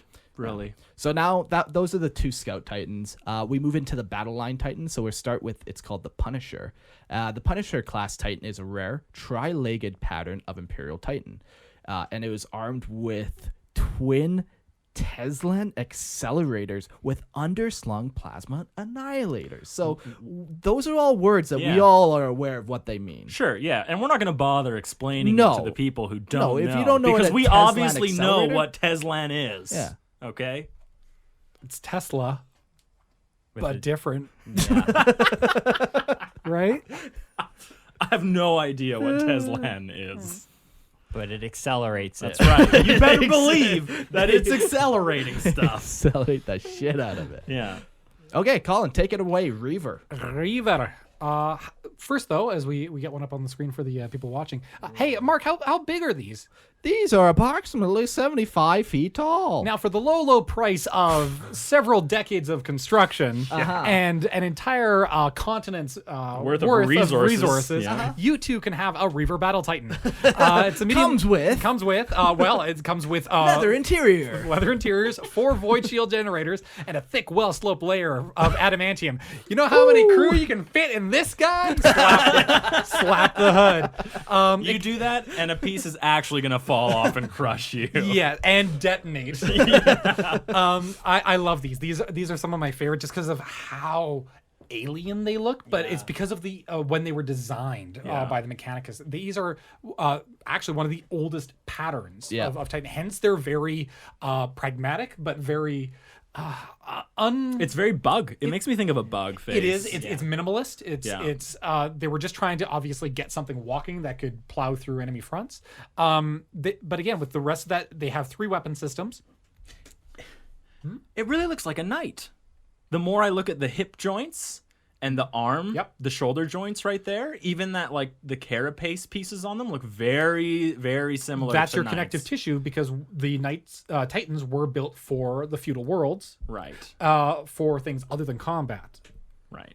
and so I see this as a scaling up of that. That's system exactly of that what design. I see. Yep. Yeah. So they're configured for their destructive role. Either they'll mount short-ranged, rapid fire weapons, close combat. The most typical one that you'll see in art or any representation is a giant missile pod on the top of the carapace, which, when it goes off, it's a lot. It goes It off. goes up. I do think that Tau missile systems would feel a little intimidated just by the sheer volley that comes out of this thing. Not only volume, but those shells are massive. Yeah. They are like, you look at it and you're like, oh, it's like no big deal. Each one of those is probably like 30 feet long. I was going to say it's like you're firing the full turret of a Lehman Russ battle tank. That's the missile. Yeah. The power of the Reaver is such that only another war engine of similar capability is actually able to take it down. This is where you start getting into the battle, like Titans. Titan, mano a mano, Titan Yes, versus Titan exactly. warfare. Only a Titan can kill another Titan. Yeah, it's because of the sheer scale, the weaponry involved. But Reavers are not invulnerable. When fighting other Titans in one-on-one, you have to worry about these gigantic power fists or chain weapons if other versions are able to get in close. If it is actually outmaneuvered by a Warhound, Yeah. This goes in line with how its carapace is designed as well. The plasma reactor is placed in the rear of the carapace housing, making it harder to knock out from the head and the front. But if you're able to get behind it, you're able to score some easier hits. So it's very important that this one is only used on frontal assaults and that there's enough defensive capabilities surrounding it to where you're not worried about it being shot from the back. I think typically too they will equip these more with long range as more of like an artillery piece. Yeah, and use them in a trench warfare situation or where there's a long battle line or Yeah. you're assaulting a city. Not something where it's going to have to get in close and have to be hyper maneuverable. Right. Moving around an urban area or a jungle or something like that. Yeah, the more because I didn't write these notes, but the more we get through it, the more it does feel like an older Titan. You know, it's still powerful, it's still big, but it definitely carries a lot of like V 1.0 problems that you would find in like your first iterations of It's of a Titan, dark age of technology tech Yeah. that we've been able to hold on to as devotees of the Mechanicus.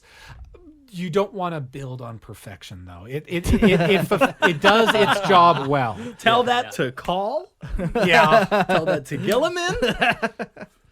Anyways, this is not that episode. The crew, it's a Princeps, overall command of the machine, 2 Moderati to control the weapon systems and movement, and a tech priest to manage the plasma reactor. Again, a couple servitors wired in to help manage the rest of the system. So actually very similar in terms of what it is required to crew this thing. Yeah. Yeah. The pilots you need would be very different though. Like Absolutely, yeah, like 'cause the one- personalities you would draw Yes. from. Absolutely.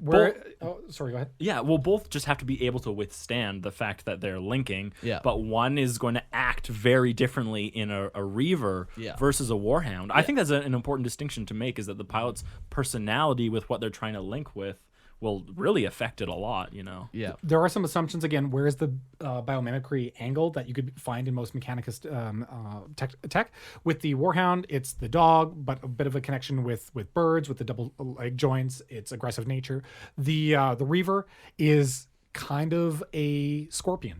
You've got 2 pincher hands as well as a back-mounted weapon that is the tail. I So see it. it's a loose connection. It is something that's kind of been loosely connected to is how do they fight? It's not as swift as other predators, but it just has such overwhelming firepower that when it arrives, it is going to sting or clamp on and just decimate. And Whatever target it gets within any of its weapons is going to be destroyed. Yeah, and they're usually seen with Gatling cannons as well. So that rapid fire, like is. Sorry, what sound? I've got sound effects right here, like from my dashboard. We'll put it in post. post. Yeah. I again, this is something that's more loose, but you can see again how the Mechanicus system of let's take things that are deadly in nature and adapt them, like the Onagadun crawler being a crab. You can go through the rest of the line. Yes. You'll see it very fast as soon as you start looking for it in Mechanicum. Yeah. Brings us to our next. Yeah, I guess we're done Reavers and we're on the Warbringer. Yeah, they're approximately 85 feet tall. The Warbringer is between the size of a Warlord Titan and a Reaver Titan. It is a dedicated Titan hunter, sporting a truly immense quake cannon designed to take down enemy god machines at range. It's a giant walking cannon, Yeah, essentially.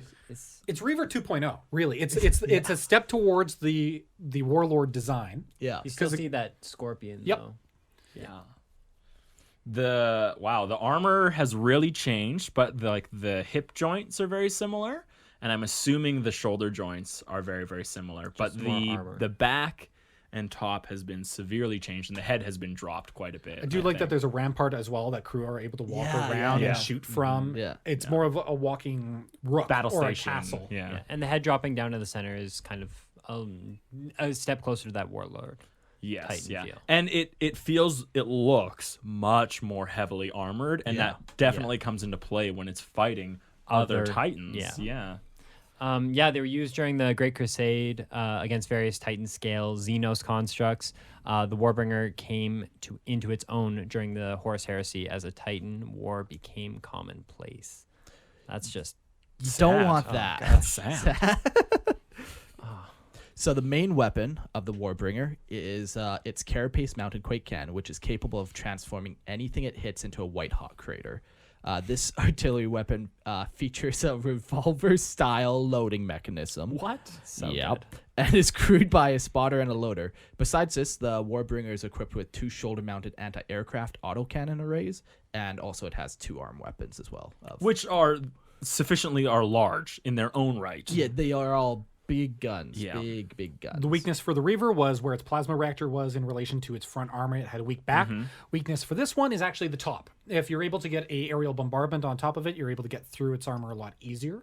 Yeah, you'll notice if you look at it that it actually is missing a lot of armor plates on top, and it just has that cannon, which probably is necessary for it, but it becomes a weak point. So and a how good focal is your point. throwing arm for a Yeah, grenade? that's right. I can easily get Underhand lob that shit up 20 there. feet.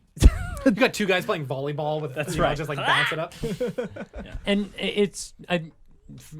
correct me if I'm wrong, these may be servitors, but this seems like the crew is getting a bit bigger as well. Like it's no longer just Well, the Princeps. spotter and a loader Yeah. instantly, 2 more. that's 40% increase on our Exactly. other ones, right? So You got the business degree, that's mad. That's mad. Now the return on investment for this well, it depends. Are you fighting a lot of Titans? Exactly. Because then it's good, very efficient. good. Yeah. What's crazy is the quake cannon. How much do you guys know about that thing? Nada. Okay.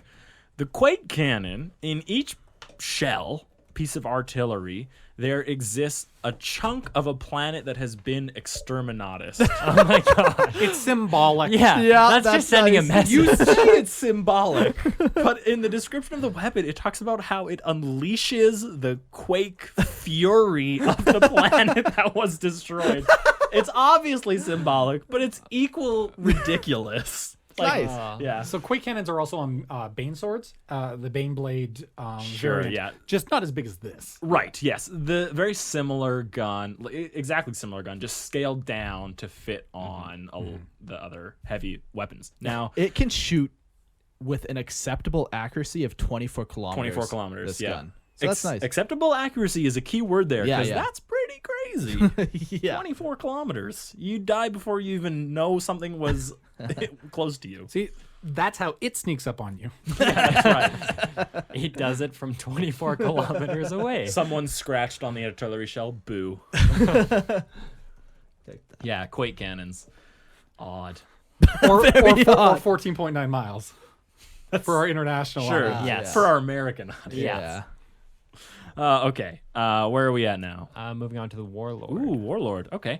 The warlord is approximately 100 feet tall, and it is the most numerous of Imperial Titans, with millions having been built over the many years of its existence. Crazy. In fact, the design is older than the Imperium of Man itself. Nice. The warlord is essentially a walking fortress, packing enough firepower to wipe out entire armies on its own. The only true threat to a warlord is another Titan of the same magnitude, such as those used by the traitorous Dark Mechanicus or Hive Tyrants. Yeah. What? Some warlords date back. No bite on that. Didn't know where to go with it. Leave me with my idiocy over here. I get it. Keep marching forward, Mark. Forward. Move. Go ahead. Some warlords. He's trying to command this room right now to continue. 7. Anyone? Is an important number. Some warlords date back to the time of the Great Crusade or even the Dark Age of technology. So some of these things can be like 10,000 years old. Absolutely. The sheer longevity of the warlord means that a variety of different patterns and variants have been built. Some mounting unusual upgrades such as landing platforms for aircraft, siege rams to batter down walls, and assault pods to disgorge infantry into enemy strongholds. So yeah, like the Divisio Investigatis, they're always coming up with different ways to make this what they need for the battle zone. Yeah. One of the reasons why these are the longest lived, the most commonly seen, and the most commonly built is that the Warlord Titan is one of the most battle hardy. It can take the most amount of battle damage out of any of the Titans and be recovered. Not only recovered, but also repaired, like easily. Not easily. Easily is a weird word. But anyways, After the battle's done, there's more of it left to repair. that's right. Yeah. But this one, That's it just can a quick 50-year repair job. Right, No big exactly. deal. Just a quick 50 years. It'll be up and running in no time. But this one can sustain. There we go. They can sustain the most battle damage before they're inoperable. Yeah. So that's why you see the most variants of them, and you see them built the most because they're just the best. Yeah, and because of that, their primary role in combat is a frontline combatant, where the fighting is the heaviest. They're not in the back picking off enemies. They're not 24 kilometers away Yeah. picking off Titans. They're right in the nitty gritty. They're not tiptoeing up to the enemy to only pounce on them. That's right. They're just walking right up. So it will mount up to 4 Titan-class weapons, which each one is capable alone of just leveling city blocks. Yeah, so that last Titan we looked at had 1 Titan-class weapon on it. No, it would have had still 3. Okay, 3. But one of them was the massive Yeah. F-off Quake cannon on the back. Yeah. And this one has 4. Now you've just increased its, killability by so much. Killability. I don't know. Destructive firepower. That's what I should have said.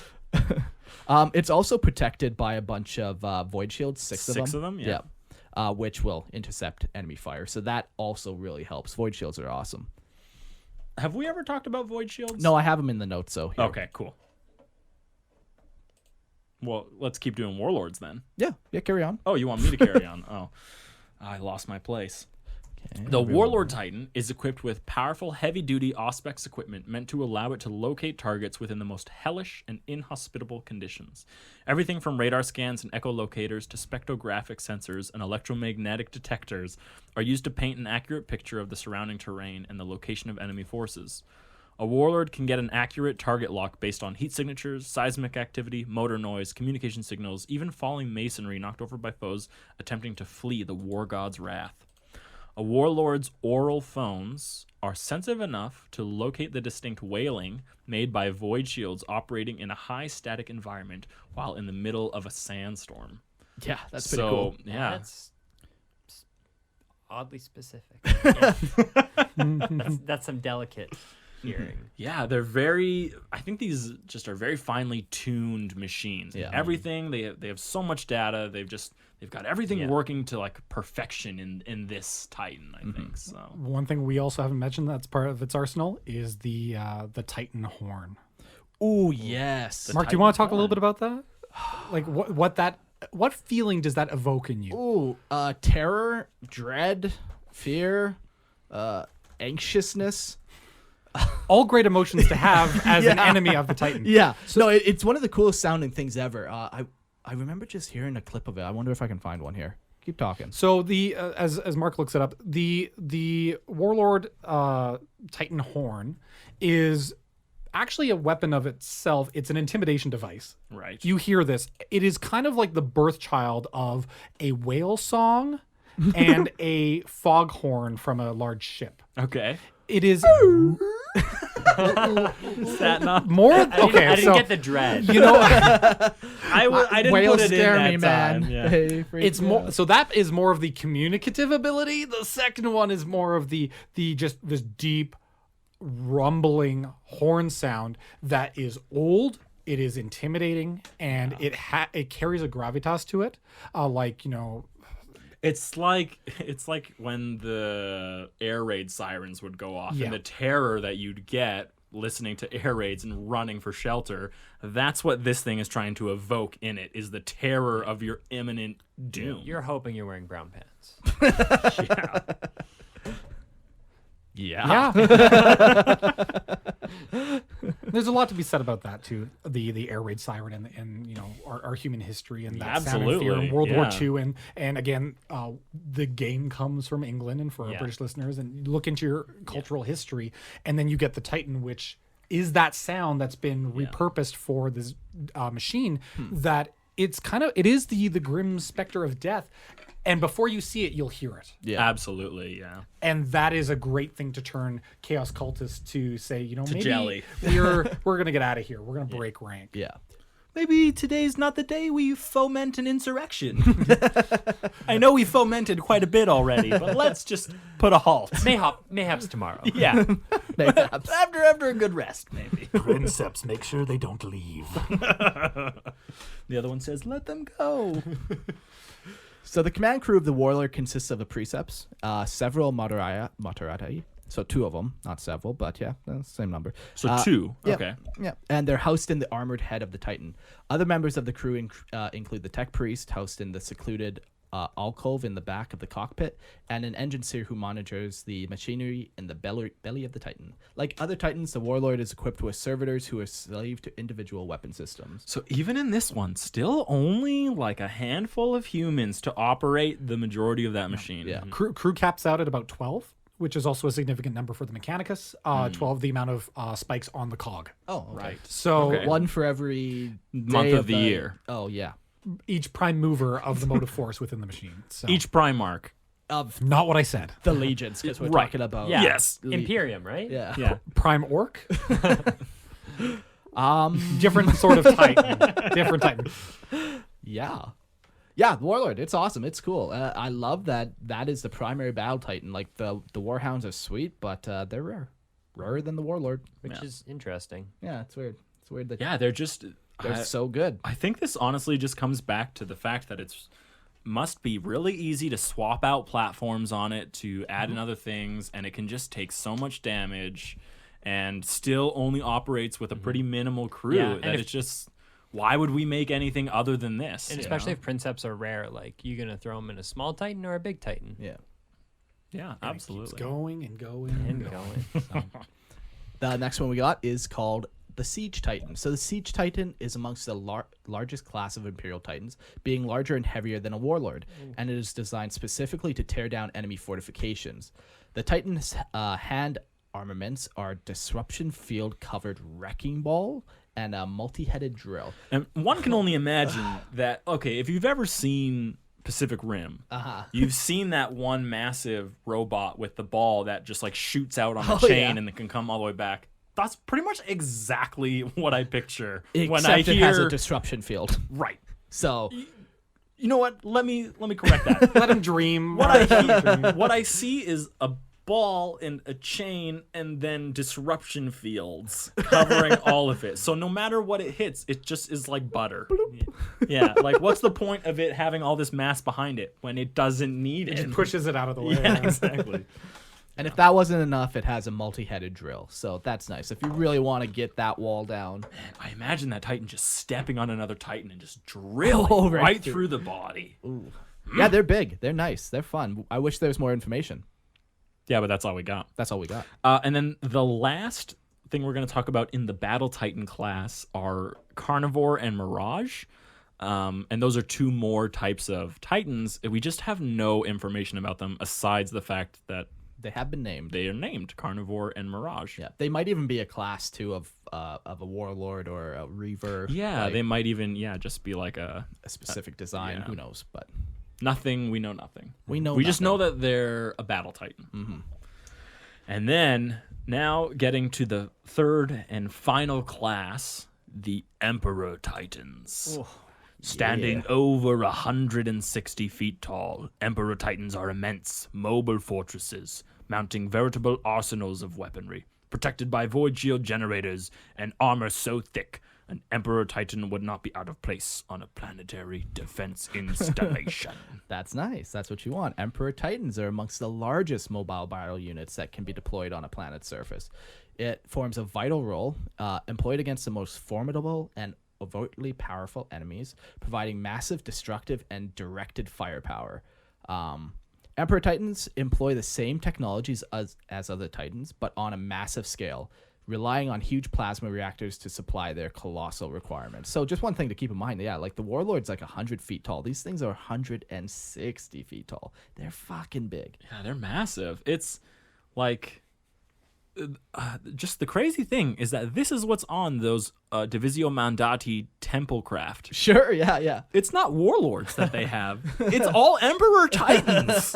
It's nice. My stuff. Look at it. Look at my 160-foot tall stuff. It is a bit gaudy in that because they've thrown everything on it. I know. It's And there's my church, and there's my small, town square with the statue of the emperor as the omniscient. Like everything has been slapped on top of it. it's so insane. Yeah.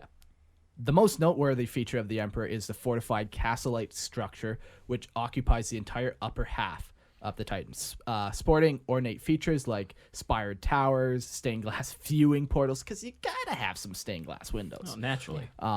The building is also heavily armed and more than capable of contributing to combat. I just love that you just called it the building. The building on the Titan. Well, yeah, it's like the upper portion, right? Yeah. That building. it's a like- cathedral. It's like if your largest nearby, like it's the largest city, just decide to get up and start walking. Right. And exactly. we've all seen the meme, like people talk shit until the church starts walking. Yeah.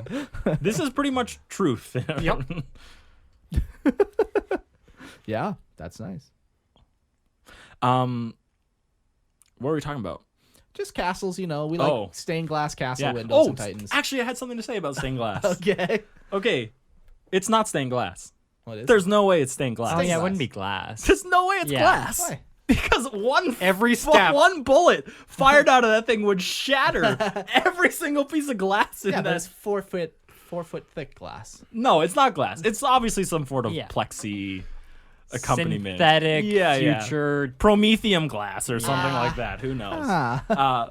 But that was my thought as you were reading it. You're like, stained glass. And I was picturing this cathedral. And then all I was picturing was every single one of those windows blown out as soon as it takes a single step or fires a single gun. Like, yeah. So ballistic bulletproof stained glass is one of the few known STCs within the Mechanicus. Wow. It's Okay. very hard to do. Now, is it the making of the glass or the staining of the glass that's Yeah, what's difficult? harder? Yeah.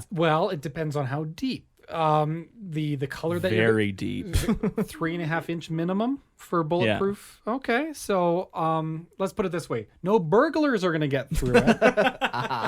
That's good. You But- don't want your Emperor class Titan burgled. But noise marines might be able to shake it loose. Jeez. So only the most battle-hardened Princeps are given command of an Emperor class Titan. They're the best thing the Mechanicum and the Imperium has to offer. They're the most dangerous things in the galaxy. I mean, really. that reason alone is why it's on those Divisio Mandati ships. Yeah. This is the pinnacle. Yeah. You don't get bigger and better than the Emperor class. Yeah. So, Yeah. yeah. There are two types of Emperor class Titans. We got the Imperator and the Warmonger. So the Imperator is more of a general purpose assault platform. Imperators are employed most of the time as a vast mobile fortress to strengthen vulnerable sectors of the battlefront or to act as a reserve force behind the front line. When a major offensive begins, Imperial Titans spearhead massive assaults of men and machines, their terrifying firepower blasting a path through enemy lines.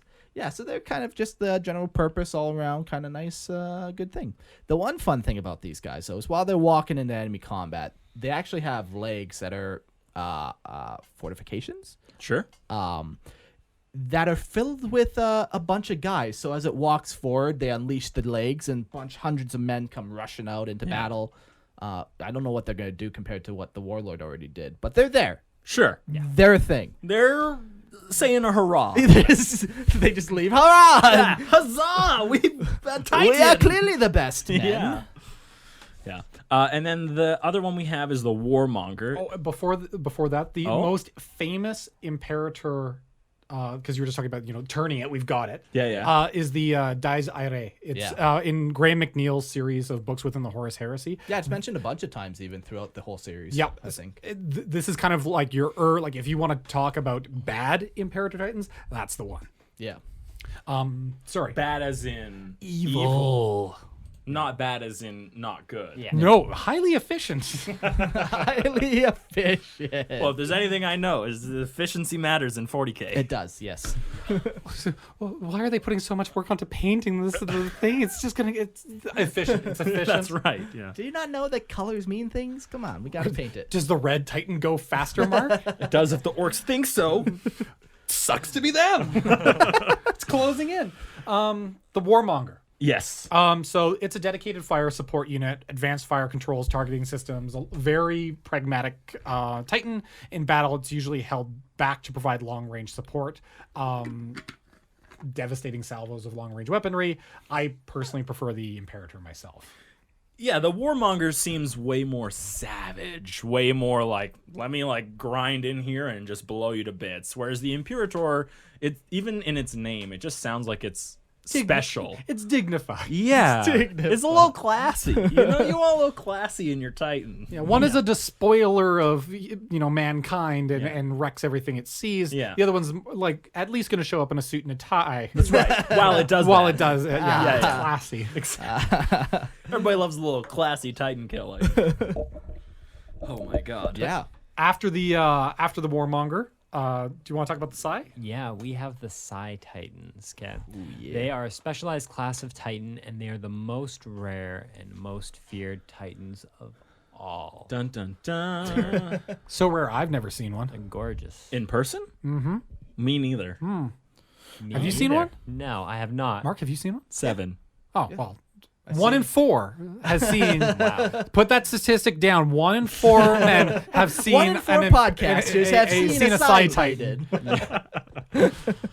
The only known order of the Divisio Telepathica is the Ordo Sinister. Their forge world is kept a secret, and though we know it is based in the heart of the Imperium, We don't know like where does it that is. mean like close to the Soul System? Is that like I think the geographical heart of center? I think the heart of the Imperium is for the most part like Soul. Yeah. I think so. And that while I don't think that any planet within the Soul System is this Forge world, Yeah. it must be on like the It's- closest star, yeah. which is only 5 light years away. Oh, that's so perfect. very, very close to the heart. Yeah. Thankfully, they got guns that can shoot that far, so Yeah, no kidding. Titans, so that's nice. Yeah. Now for piloting this, instead of a Princeps as their Moderati, the Psy-Titans are piloted by a psychic null. The main pilot and other enslaved psychers. Oh wait, sorry. The null is the main pilot. Yeah, so like Yeah. a blank. Yeah. Like Yeah, which is crazy. It's I didn't know it was a blank. I don't know if this works fully, but this is what was written. The systems are psionic. The pilot is not. well, I mean, I guess Just one It less just, thing. it's supposed to cause psychic failure in immediate areas around it. It's definitely going to unsettle the crew, though, because we know that nulls project this terrible Yeah. aura around them. you could also kind of argue that it's a parallel with what happens with like the other Princeps, where like everyone else is going full mech, whereas they have to like maintain that humanity. In this, everyone's going full psyker. They have to maintain that like separation. So finish the point. Okay, and then we can get into it. So the main pilot is a psychic null, and the other and oh my gosh, I cannot read right now.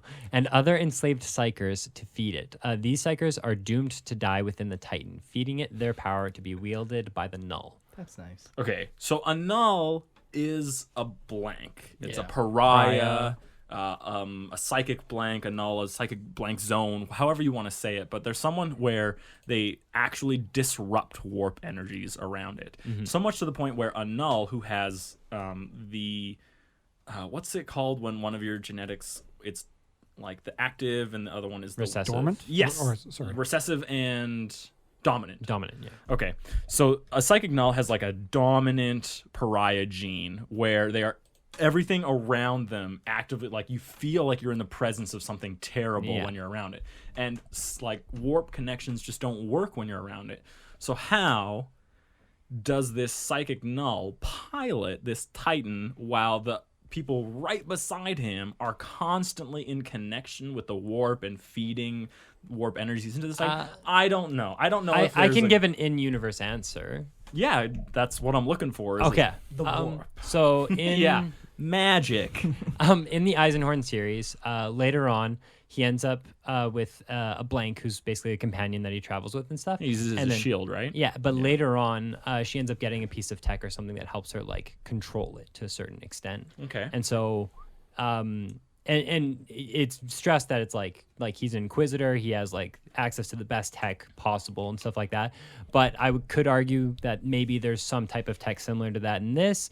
You could argue that maybe there's like some psychic piping that's like insulated from it. Like there's enough magic fluff science. Yeah, in they 40K, just don't but they explain don't touch that. on it, and it seems like a weird contradiction. If you know for sure. anything about like Colexis assassins, they're the anti-psyker. They're Nulls himself. They actually have war gear where when psychers do launch psychic powers against them, they have something that can like absorb that energy. So That's just being a null. You can no, do that no. without so technology. they absorb that, and then that weapon will absorb it and fire it back. Well, that's different. Yeah. But So- the whole like absorption and failure, that happens regardless Yeah. of Yeah, what yeah. you are. Like if the null is the absorb, then the technology is the fire. Yeah. I can see that same point of how are you running this giant machine that it has It's psychic and so human. psychic. Yeah. Yeah.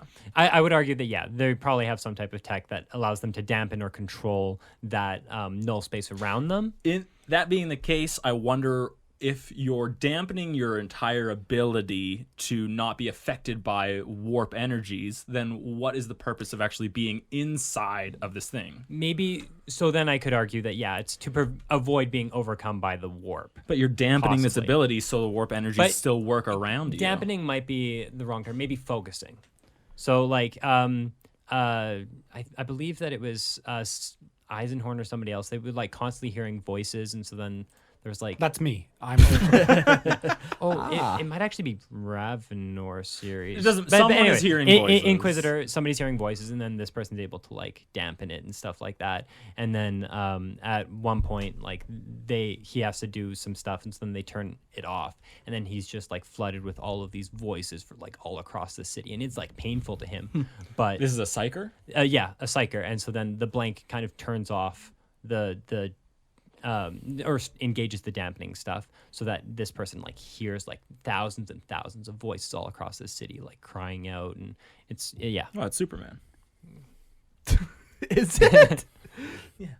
Picture my voice on an island.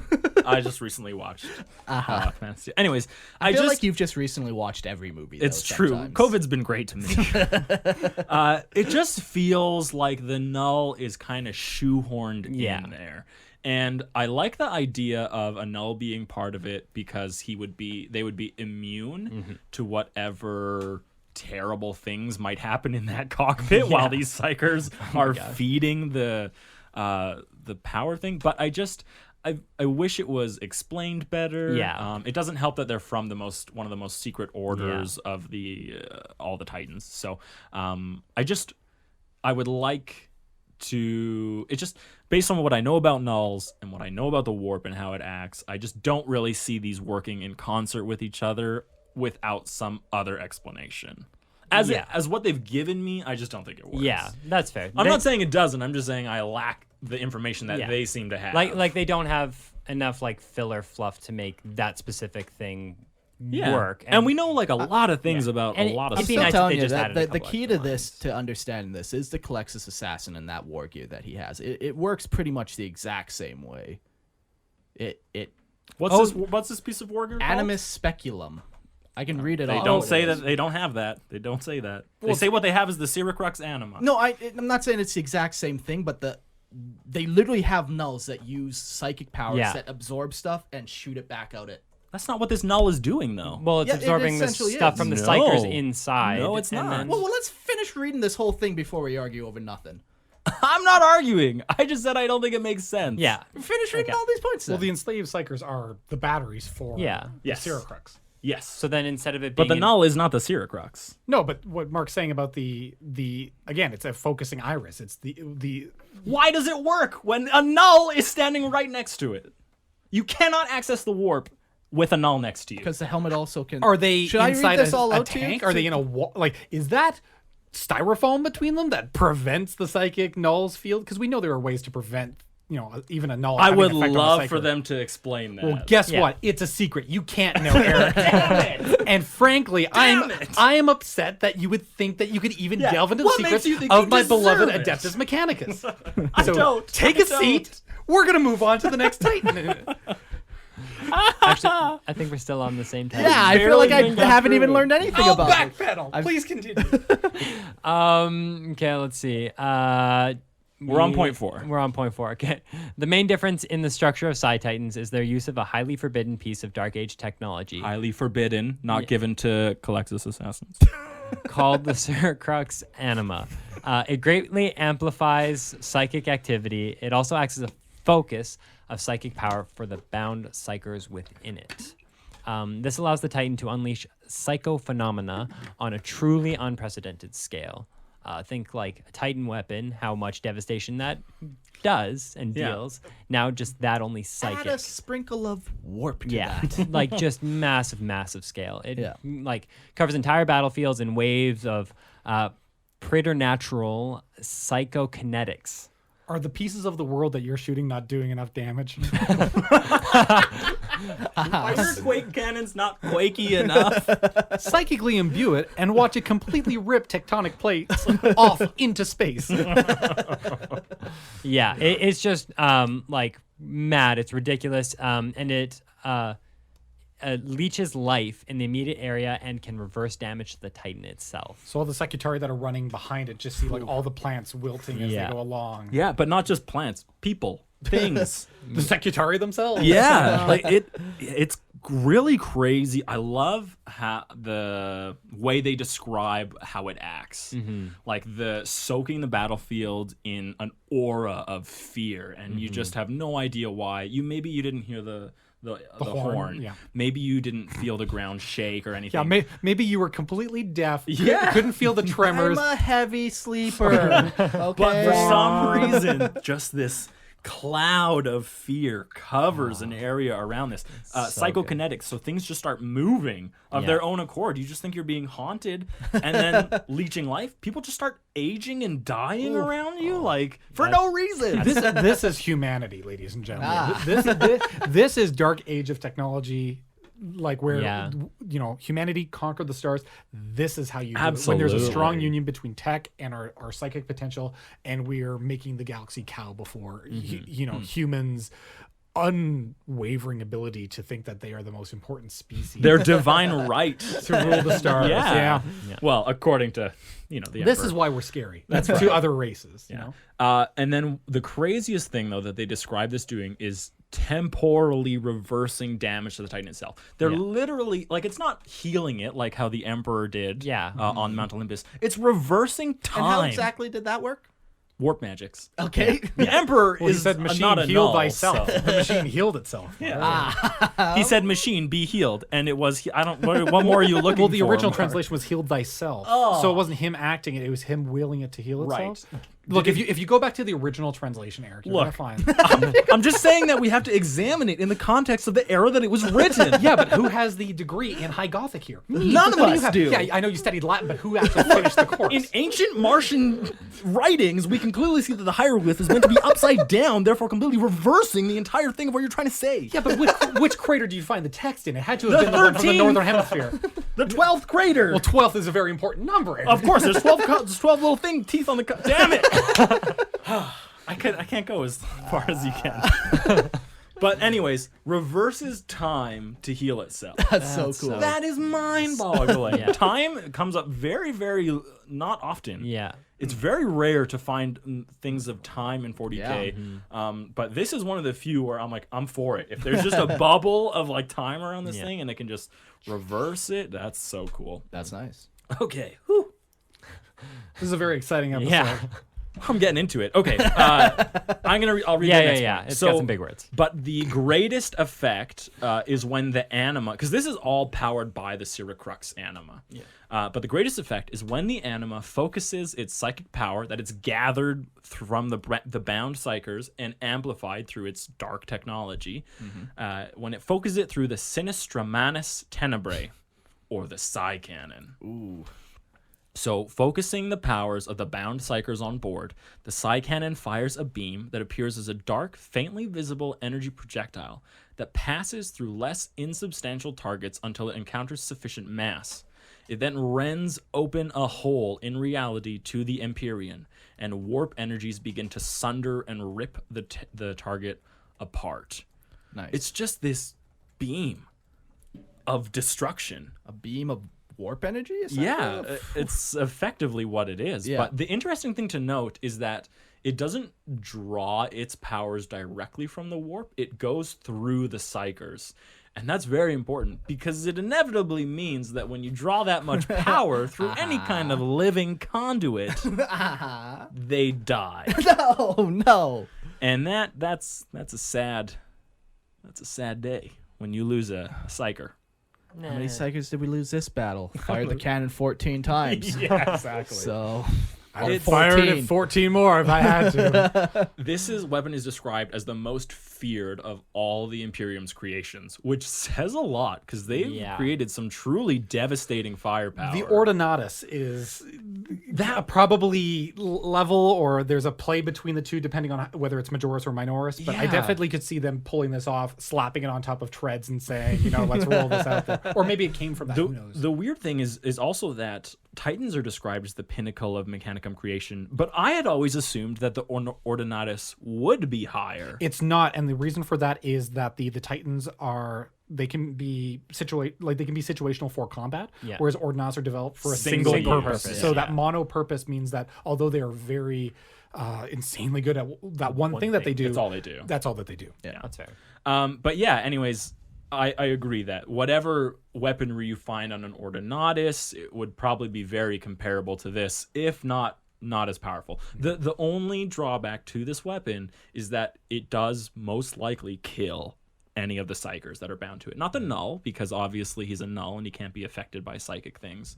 But those psychers are just being ripped apart as energies are just drawn through them, and I like that visual so much. It's nice, yeah. Yeah. You like the idea of just like pulling a trigger and everyone around you dropping, even though they weren't the target. I think like this poor null who gets like slaved into this machine with psychers, and every single battle they're just gonna die, and he has to get 2 new ones every single time. Like the machine spirit of a Psy-Titan is probably one of the most tortured things ever, to just go through so much death. Everyone inside me keeps dying. Yeah. Yeah.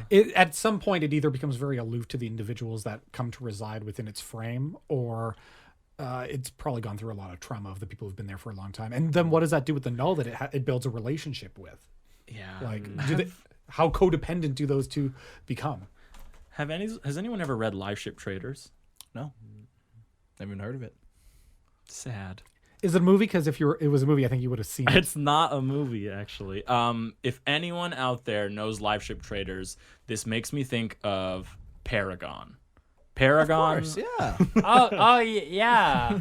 I think Paragon is effectively what Psy-Titans machine spirit would be like. I'll tell you about it after. Okay. It's not worth me sharing on the podcast itself. Okay, and there's only one more thing about Psy-Titans that I want to say. So the only Psy-Titans encountered have been altered warlord class Titans, since this chassis, again, is the most sturdy, the most battle sustainable one they've ever seen, and the easiest to manipulate, to add this Siracrux Anima into, and the Sinistra Tatamata Tenebrae. Yeah. You know? The So Psy-Cannon. even though this one is the only one seen, there are rumors of other Psy-Titans out there, which makes sense to me. So Yeah. they're just really secret. Yeah. Keep it secret. Keep it safe. Keep it safe. Wow. I like half of you as much as half of the- Deserve half of you less than half of what I think. Exactly. That's right. Psy-Titans, it's nice. They're nice. They're fun. Okay, so after that, Yeah. after talking about that, because that's everything that Lexicanum and Wiki has on Psy-Titans. Like, how do you think this null functions within this psychic womb? And we're back. What do you think? Like, it doesn't mention that they use anything specific in technology to protect themselves. Like, they do mention that Colexis assassins have that, but they don't say that about this. So. I think it's a bit of an oversight that they didn't add in a couple of extra sentences about some like random technology that allows the warp to still function around the null. I think I And have a do better think- question. Okay. Do you think it's because of some interaction between how nulls and warp works, or do you think it's because of some piece of technology that they're able to do it? I would assume that there's some type of technology. There's something else in between the technology. null and all of the psychers around. I'm You're guessing. representative on the podcast of the Cult Mechanicus. Of course, I'm going to That's right. It's technology. It's Yeah. like- I think I agree with you. I wish I knew more Yeah. about how nulls worked. I don't Yeah. think it's very clearly explained, and it's been written too many times, Yeah. too many different ways for it to be like a solid image. Sure. But they've awakened. It is the psychic awakening. This is your chance. Isn't this the opposite then? Nope. I Because need a now psychic we're getting all non-awakening. we're getting the whole like Going pariah to sector, effectively. That's not. It has nothing to do with the I Pariah know, Gene. but what I'm saying is, now's your time to write that story, Eric. I will fucking write it. There you go. I'll show you Games Workshop. we got a podcast. That's right. It's bigger than Games Workshop podcast, even. Is it? I don't know. I doubt it. Here we go. Well, what's up next? Anyways. We got the last class of Titan, which are called Apocalypse class Titans. Oh, that sounds like They a- are the smallest, least armored class. Is that what you think of Yeah. when you hear Apocalypse class? Yeah, but the trick to them is it's just a walking nuclear bomb. So That's right. Just doesn't- has little legs. It's like Bombot, but yeah. nuclear. Oh yes, Titan Bombot. Must throw grenade at Bombot for explode. The other Titans pick it up and hold it over their head and throw it. It's like, No, they play soccer with it. So Anyway. it was rumored to exist during the Great Crusade, although it hasn't been seen since. Like, Right. we don't know anything about it. No description other than that either. But at some point, somebody from hopefully officially Games Workshop could throw in a little bit of a nice story and Preferably even a model. I want at least a 4 foot tall model. if we're seeing Oh my any God. additional models within this range, we know it's going to come from the Adeptus Mechanicus game system. Like that's yeah, where you'll have the range. where there's money. Because there is other than That one. game sounds really fun too. It does. Yeah. Other than one intrepid modeler who you can find in a couple different Facebook groups who's building a Imperator Titan with yeah. like plastic art and like building the full like Is that cathedral. Hephaestus? I don't remember. Okay. Okay. But other than that, like there isn't representation of some of these other Titans, other than there's the Psy-Titan Forge World. Like, but to see these in scale, Yeah. I think you could expand the line there. yeah, For Yeah, sure. that's the way to do it. Yeah. But you were talking about how they're kind of secret, like the Apocalypse class. Yeah. But Colin For- and his digging. yeah, for those of you who love reading through books, no. Ben Counter, his book Dark Adeptus, has what may be the original Titan STC in it. I thought the Really? Reaver you said was the original. That is the original model that we have, full production assembly for. Okay. But the actual core, like first printout, like the original model, like Okay. the prototype. Whereas the Reaver is the first model. This is like what was the first, drawing that was done up. Okay. Up for debate, but if you look at it, this is and it's called the Castigator class autonomous bipedal weapons platform. It's not called a Titan. That's where they get you. That's Created during the dark age of technology. where they get ya. With all new variants being considered incomplete attempts to copy this design. Appears in the book, originally was lost on the Forge world of Chironia or Chironia during the Dark Age and remained lost even when the planet was pulled into the warp thousands of years later. Ooh. During the time, the Titan, its machine spirit, actually made a pact with the forces of chaos that found it. Allowed a demon to possess it so it could be empowered by the warp. Maybe it was sentient of this decision. Maybe it was, co-opted. But when the Castigator was rediscovered in the book, again, it's from Ben Counter's Grey Knights Omnibus. So demon hunters, who's going to find it? It's going to be the Grey Knights. Yeah. They find it, Justicar Alaric. They confront. Castigator doesn't exactly know what is, what's possessed it. It knows it's made a pact. Is it a demon? How does it interpret the universe around it? It's a very It's also been stuck in the warp war for how a long long? time, so it's fairly corrupted. In the end, they put it down. They have to destroy this machine. Well, it is a demon. Yep, and it's connected. So But it does kind of leave you lingering to consider, one, they destroyed it, so its STC or its design model pattern couldn't be taken by chaos. Yeah. But fragments of it are collected by the Adeptus Mechanicus for study to try to say, well, and so many logicians within the Cult Mechanicus who would have seen this. Again, very few prying eyes because it came through the Grey Knights. It just gets kind of left in a box at the door of Phobos, the forge world that is connected to the Grey Knights. And it's like, well, what is this? And it may be that first pattern that was used to create Titans. That's cool. So take it as you will. Okay. Very cool. I like the name Castigator. Yeah. I definitely had a WoW character named Castigator Oh, at one shit. point. Yeah, you did. Yeah. Difference in the model design, the only thing that was able to pull from the book was the head was actually not recessed into the chest. It stood taller, which okay. kind of Of makes... but it looks like a Reaver, right? It actually is kind of more like a Reaver, but if it was standing upright and it had... Yeah, because the Reaver looks a lot more hunched, but Yes. if it stretched its neck out, Yeah. then... But if we were to consider that biomimicry of the Yeah. Reaver as a scorpion, this would be the biomimicry of the human form. The idea that you have something that is more of a person. Right, So right. it's that perfect embodiment for the Mechanicus of their machine god that is the human form, but it's a machine. That's cool. So something that if you feel like reading more about, you can dig through that book and try to tease out some of the clues in there. Very cool. Nice. Well, thank you, Colin, for that. Missed that. Okay, the next thing that we're going to talk about are Titans' weapons. Yeah. They got a bunch of different weapons. There's a lot of them. 3 to 4. Basically, they're all just bigger than standard weapons. Right. You got a las gun. Now you got volcano cannons. It's just a giant las gun, essentially. So we're not going to tell how all these works. We're going to name them. Me and Eric, we both got a favorite one. Yeah. So I'll read them off, and then we'll talk about what we like. So there's Apocalypse missile launchers, there's Gatling blasters, there's Hellstorm cannons, Inferno guns, Melta cannons, Plasma annihilators, Plasma blast guns, Plasma destructors, Quake cannons, Thermal cannons. Now this one's nice. Titan close combat weapons. You want a 150-foot tall robot with a giant fucking chainsword.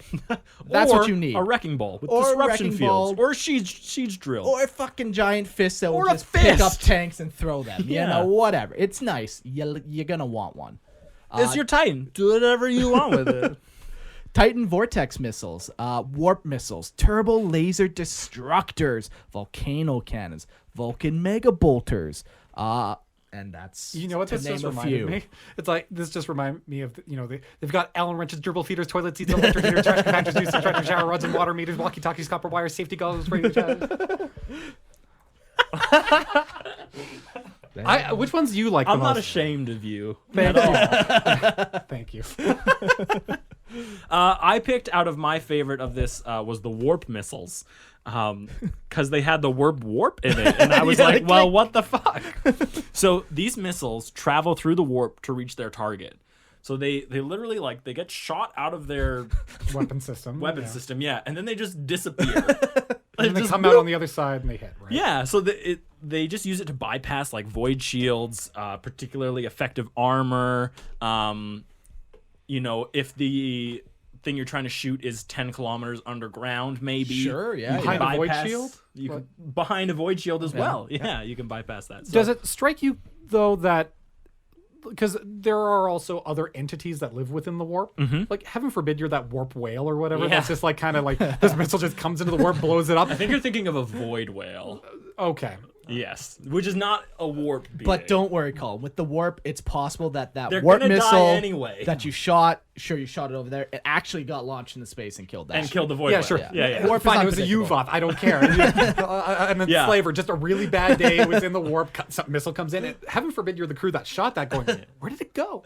You know what? Apparently, like when I'm reading this, it honestly sounds like they're so hard to like nail that they might just let's just put a bunch in and hope one of them makes it. It reminds me of Eldar warp spiders, like that same. Sure, yeah, attack, that like- kind of like where am I going to end up? Like Yeah. let's see where I go. It just shows humanity's connection to technology again from Dark Age and stuff like that. Absolutely. not that far off as much as Eldar would be like, you know, very aloof to the silly monk keys, but this is pretty advanced. I love the warp missile. I love the idea. I mean, I don't want to be there personally No. to experience it, but I love the idea of me firing a warp missile and the guy I'm firing at just watches it disappear.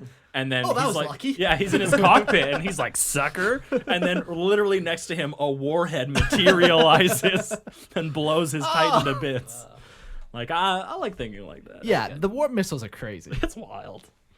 And Mark, your favorite? The Vulcan Mega Bolters, because they're wild. So the Vulcan Mega Bolter are a large weapon usually mounted on Imperial Titans or other super heavy vehicles. The weapon consists of twin-linked, heavy caliber, multi-barreled, rotating bolt gun barrels capable of firing shells at 300 rounds per second. That's a crazy That's an number. insane number. That's an insane. That's good. Making it a highly effective anti-personnel weapon. Now, keep that 300 in mind because each one of these shells is able to blast a meter-wide crater in stone or steel. And the sheer force of like shooting a Land Raider with this gun is enough to flip the Land Raider. Yeah. They're crazy. And Land Raiders are like really heavily armored. Yeah. It's often called or nicknamed the laughter of the devil amongst Titan crews. Yeah, because apparently it's just like, Yeah. 300 rounds per second. Each one just blows a meter hole in concrete. It's wild. it's such an effective anti-infantry weapon too. Like if there's a bunch of people, Yeah. you're literally Done. mowing them Done, down. They're And- missed. They are turned Yeah. to mist. The They only can punch downside through to this weapon is that it is highly inaccurate. But when you're Sure. shooting 300 rounds a Yeah, second, honestly, yeah. it probably helps. Otherwise, it'd just be wasted ammo in the same spot. Now you're getting like a nice area. Spread, yeah. Yeah. You want to make that spread nice. that's my favorite. It just It's a good will one. mess you up. Obviously, you can find more weapons that are mounted on Titans. Sure. Usually just the ones that Lexicanum Sure. listed and therefore we mentioned. So. And the other final big key, while not a weapon, we haven't really talked a whole lot about void shields, but every Titan has them, and they are crucial for their survival. Yeah. So void shields, they operate via warp technology, more warp stuff, which is crazy, absorbing the energy of attacks and dispersing them into the materium. So while they work exactly like power fields, void shields benefit from the fact that they can be raised again after taking damage and collapsing. Even in the midst of combat, void shields extend some distance from the point of origin. Thus, in some cases, it is possible for an enemy to penetrate the shield and cause damage directly to the target. So yeah, it creates like a bubble of basically a portal to the warp almost. Yeah, so Terra, even during the siege of Terra, during like Horus's insertion into Terra, the Imperial Palace is protected by void shields, and they call it the Aegis. Aegis? Yeah. Aegis? Aegeus. Aegis? Aegeus. When it's Latin, you pronounce everything. So Secutarii, you know. Aegis. Aegis. So, like void shields, they can overlap on each other, and that's what the Aegis was. It was just a system of a crazy number of void shields, and they often call it like venting the void shields. Like the void shield takes damage and it vents it just into the warp. That's insane. It just takes energy that like is converted through heat or destructive force, and it just is like bloop, over there, not here. You know, Very different tech than a shield system for the Tau. absolutely. They look similar, I think. You look at them, and both of them are just stopped by an invisible force, these bombs, but how they're dispersing this energy is very different. Even though that you can, even though these things are just venting energy into the warp, they can be overloaded.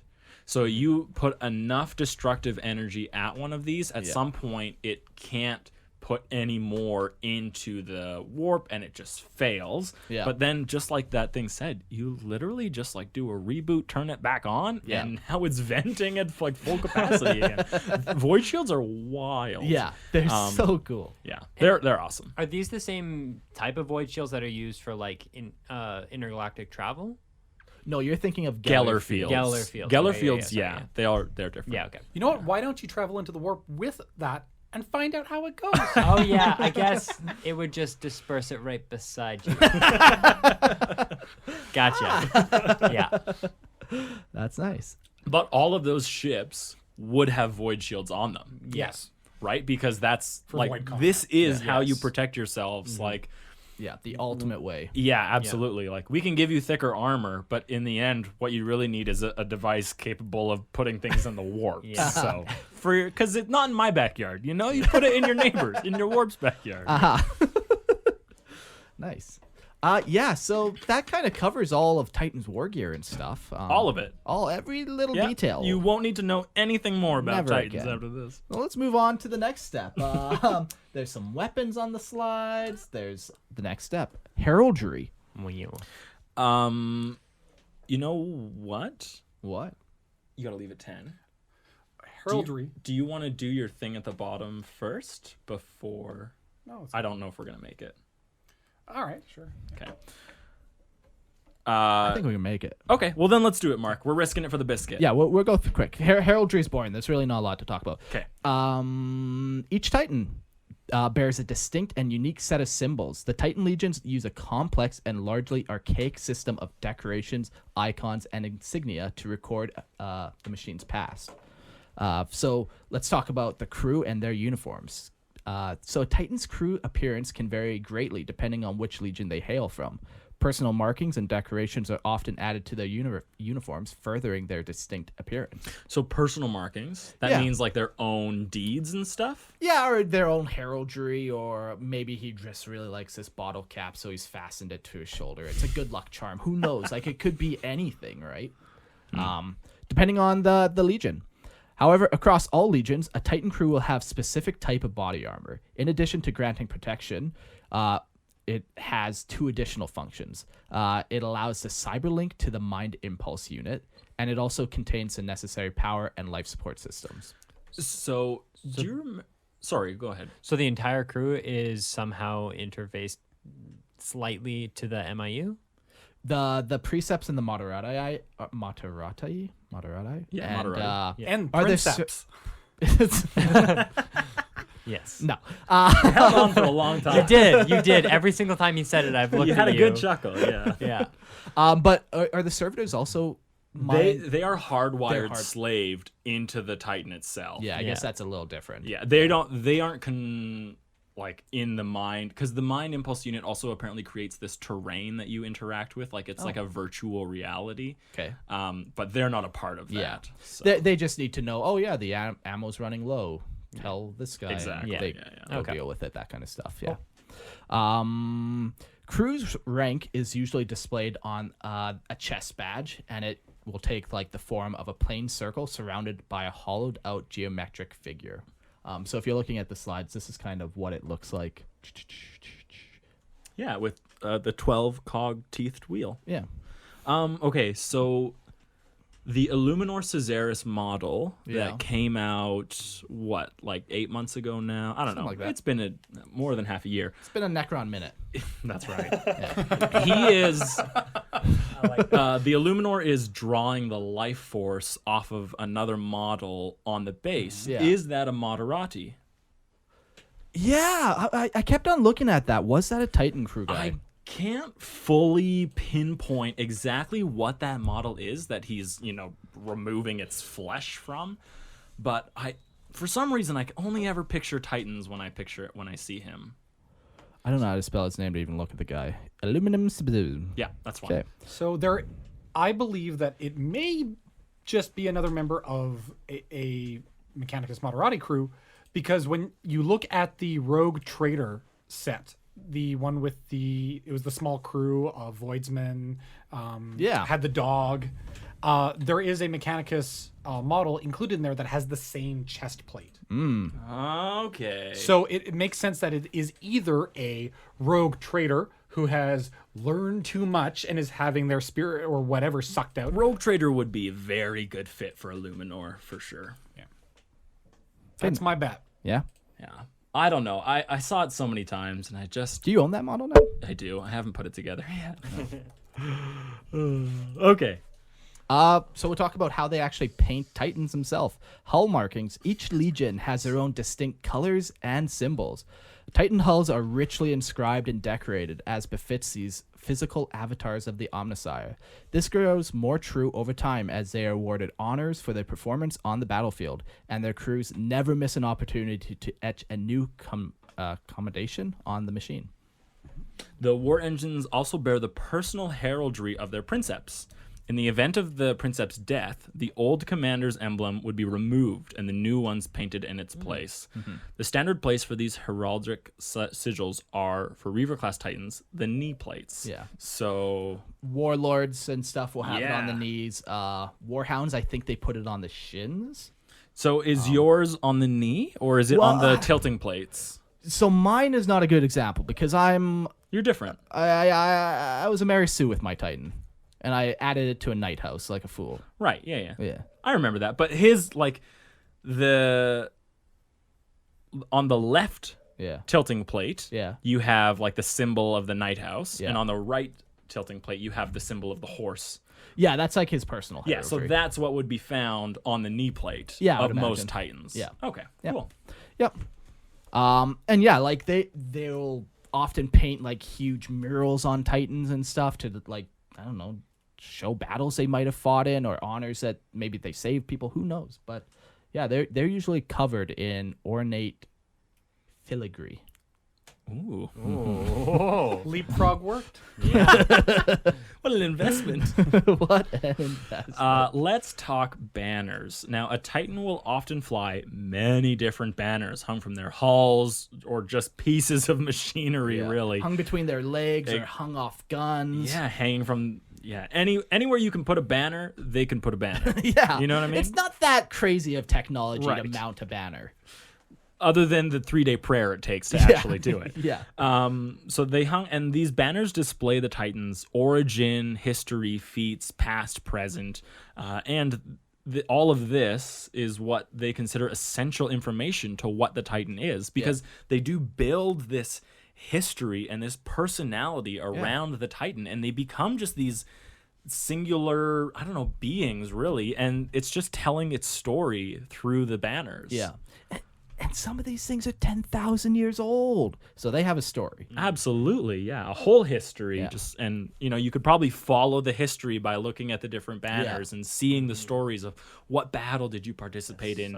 You're in the 4th Black Crusade now, and I look on this next banner, you were also in the 6th and the 7th. Oh, that's cool. cool. Yeah, that would be so sweet. Yeah, that'd be awesome. Yeah. But there are 2 main types of banners flown by the crew.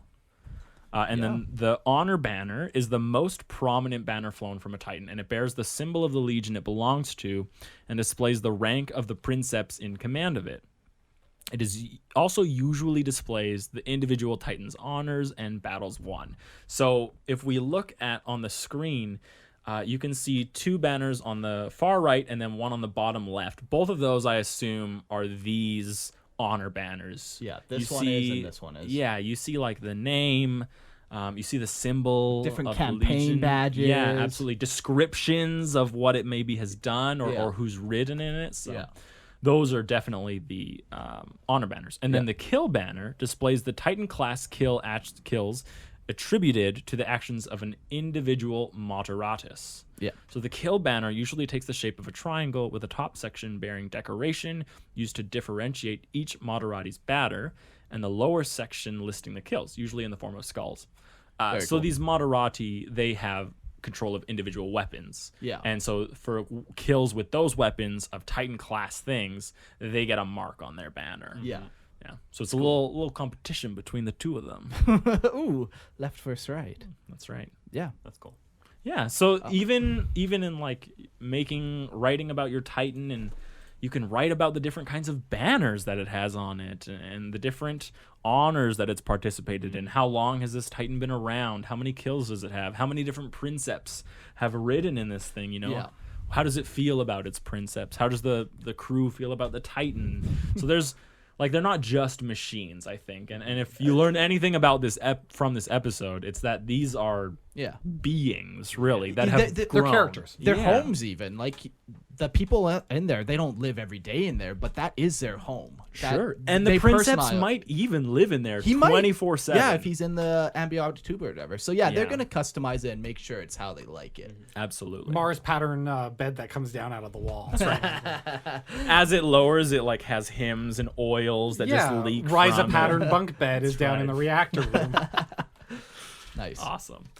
Well, that's kind of it for our episode on Titans. I'm gonna mention one quick thing about legions real quick. Sure. Because we didn't really talk a whole bunch about them, but legions, you can really compare them to like Imperial Guard regiments, Space Marine chapters, even maybe specific Secutarii regiments, or I don't know if they're called regiments. Legions. But legions. Yeah. Like each one has its own heraldry, its own colors. You can come up with your own. And come up with all its own heraldry and all that kind of stuff. You can go just as crazy as you do with any of those other type of things. Maybe they hunt fucking beasts and put their pelts on.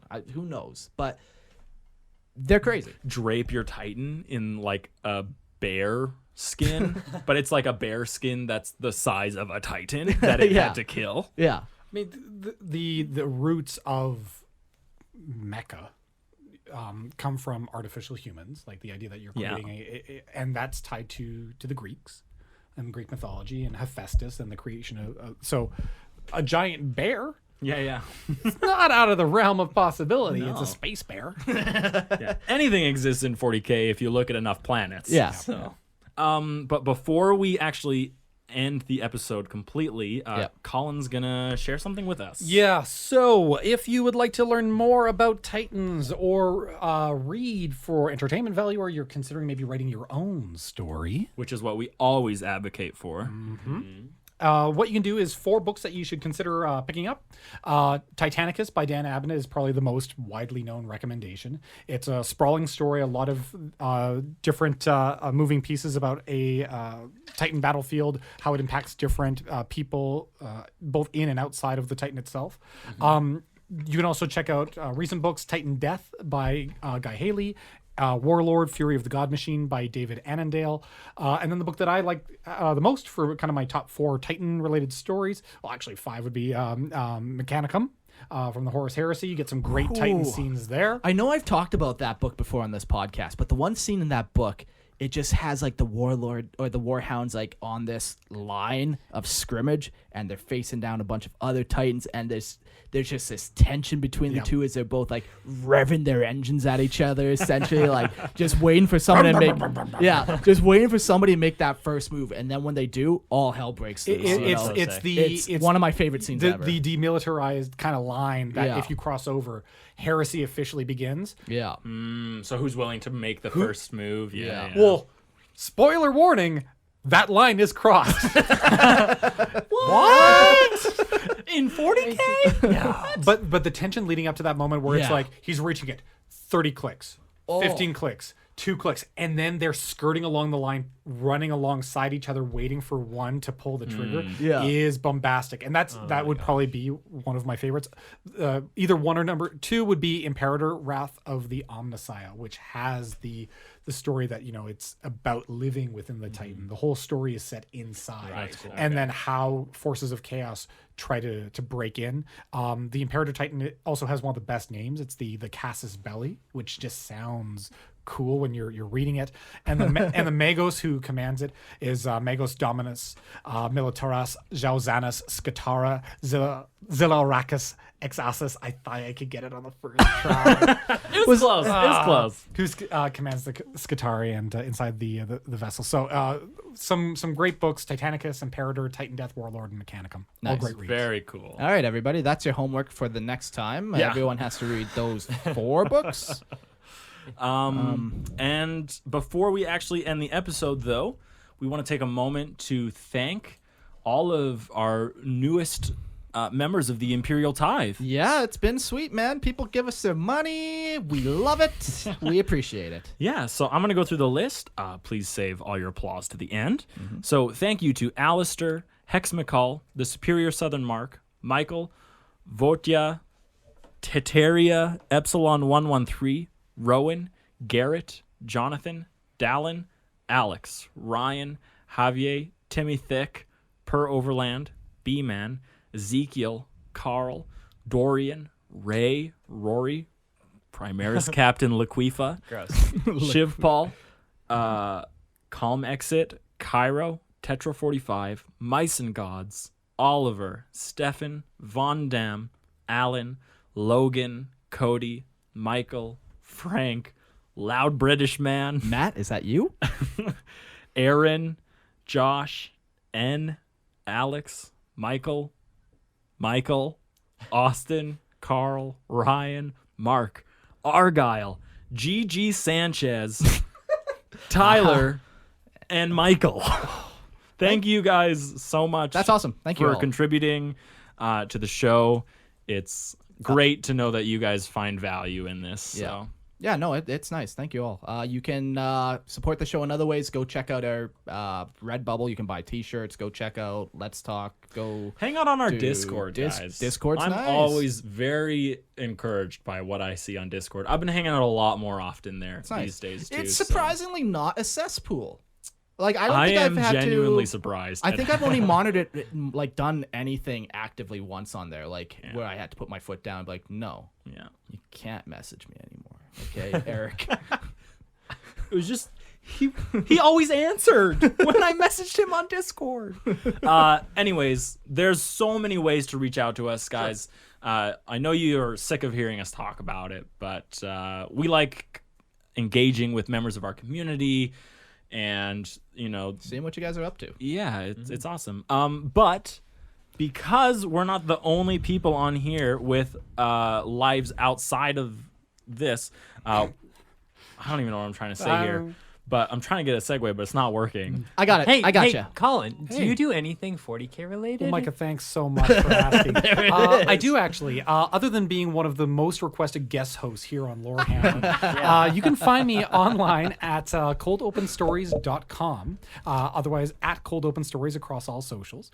What we do is we have our own 40K niche. What we do is we do casting calls, for, voice acting for broadcast quality 40K audio dramas. Like Immersive. high quality. Yeah, they're so freaking good. I cannot endorse Cold Open Stories enough. And even though Colin has flat out told me I'm not allowed on any of his shows, I still cannot say that it's so good. It's crazy. I cannot Yeah. get past it.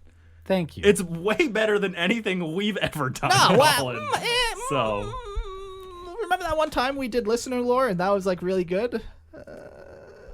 no. I don't. and like the quality really is there, guys. Like better than some like actual like 40K like audio books yeah. and audio dramas that I've heard. Like they're so good. It's phenomenal. I'm really humbled to hear that. Like, thanks. We're just It's trying deserved, man. No, Yeah. well, we're just trying to make sure that people have a outlet to engage with other members of the community in meaningful artistic ways. Yeah. And then we also have our short fiction and fast fiction contest and anthology.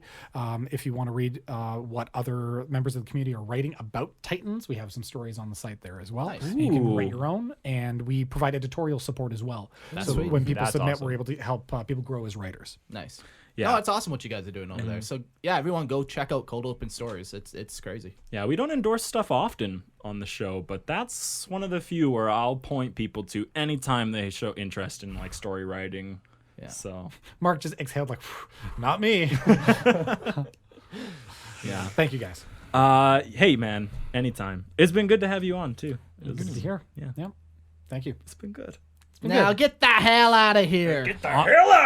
On my way. Couldn't wait. Thank you guys so much for sitting through another episode of Lorehammer.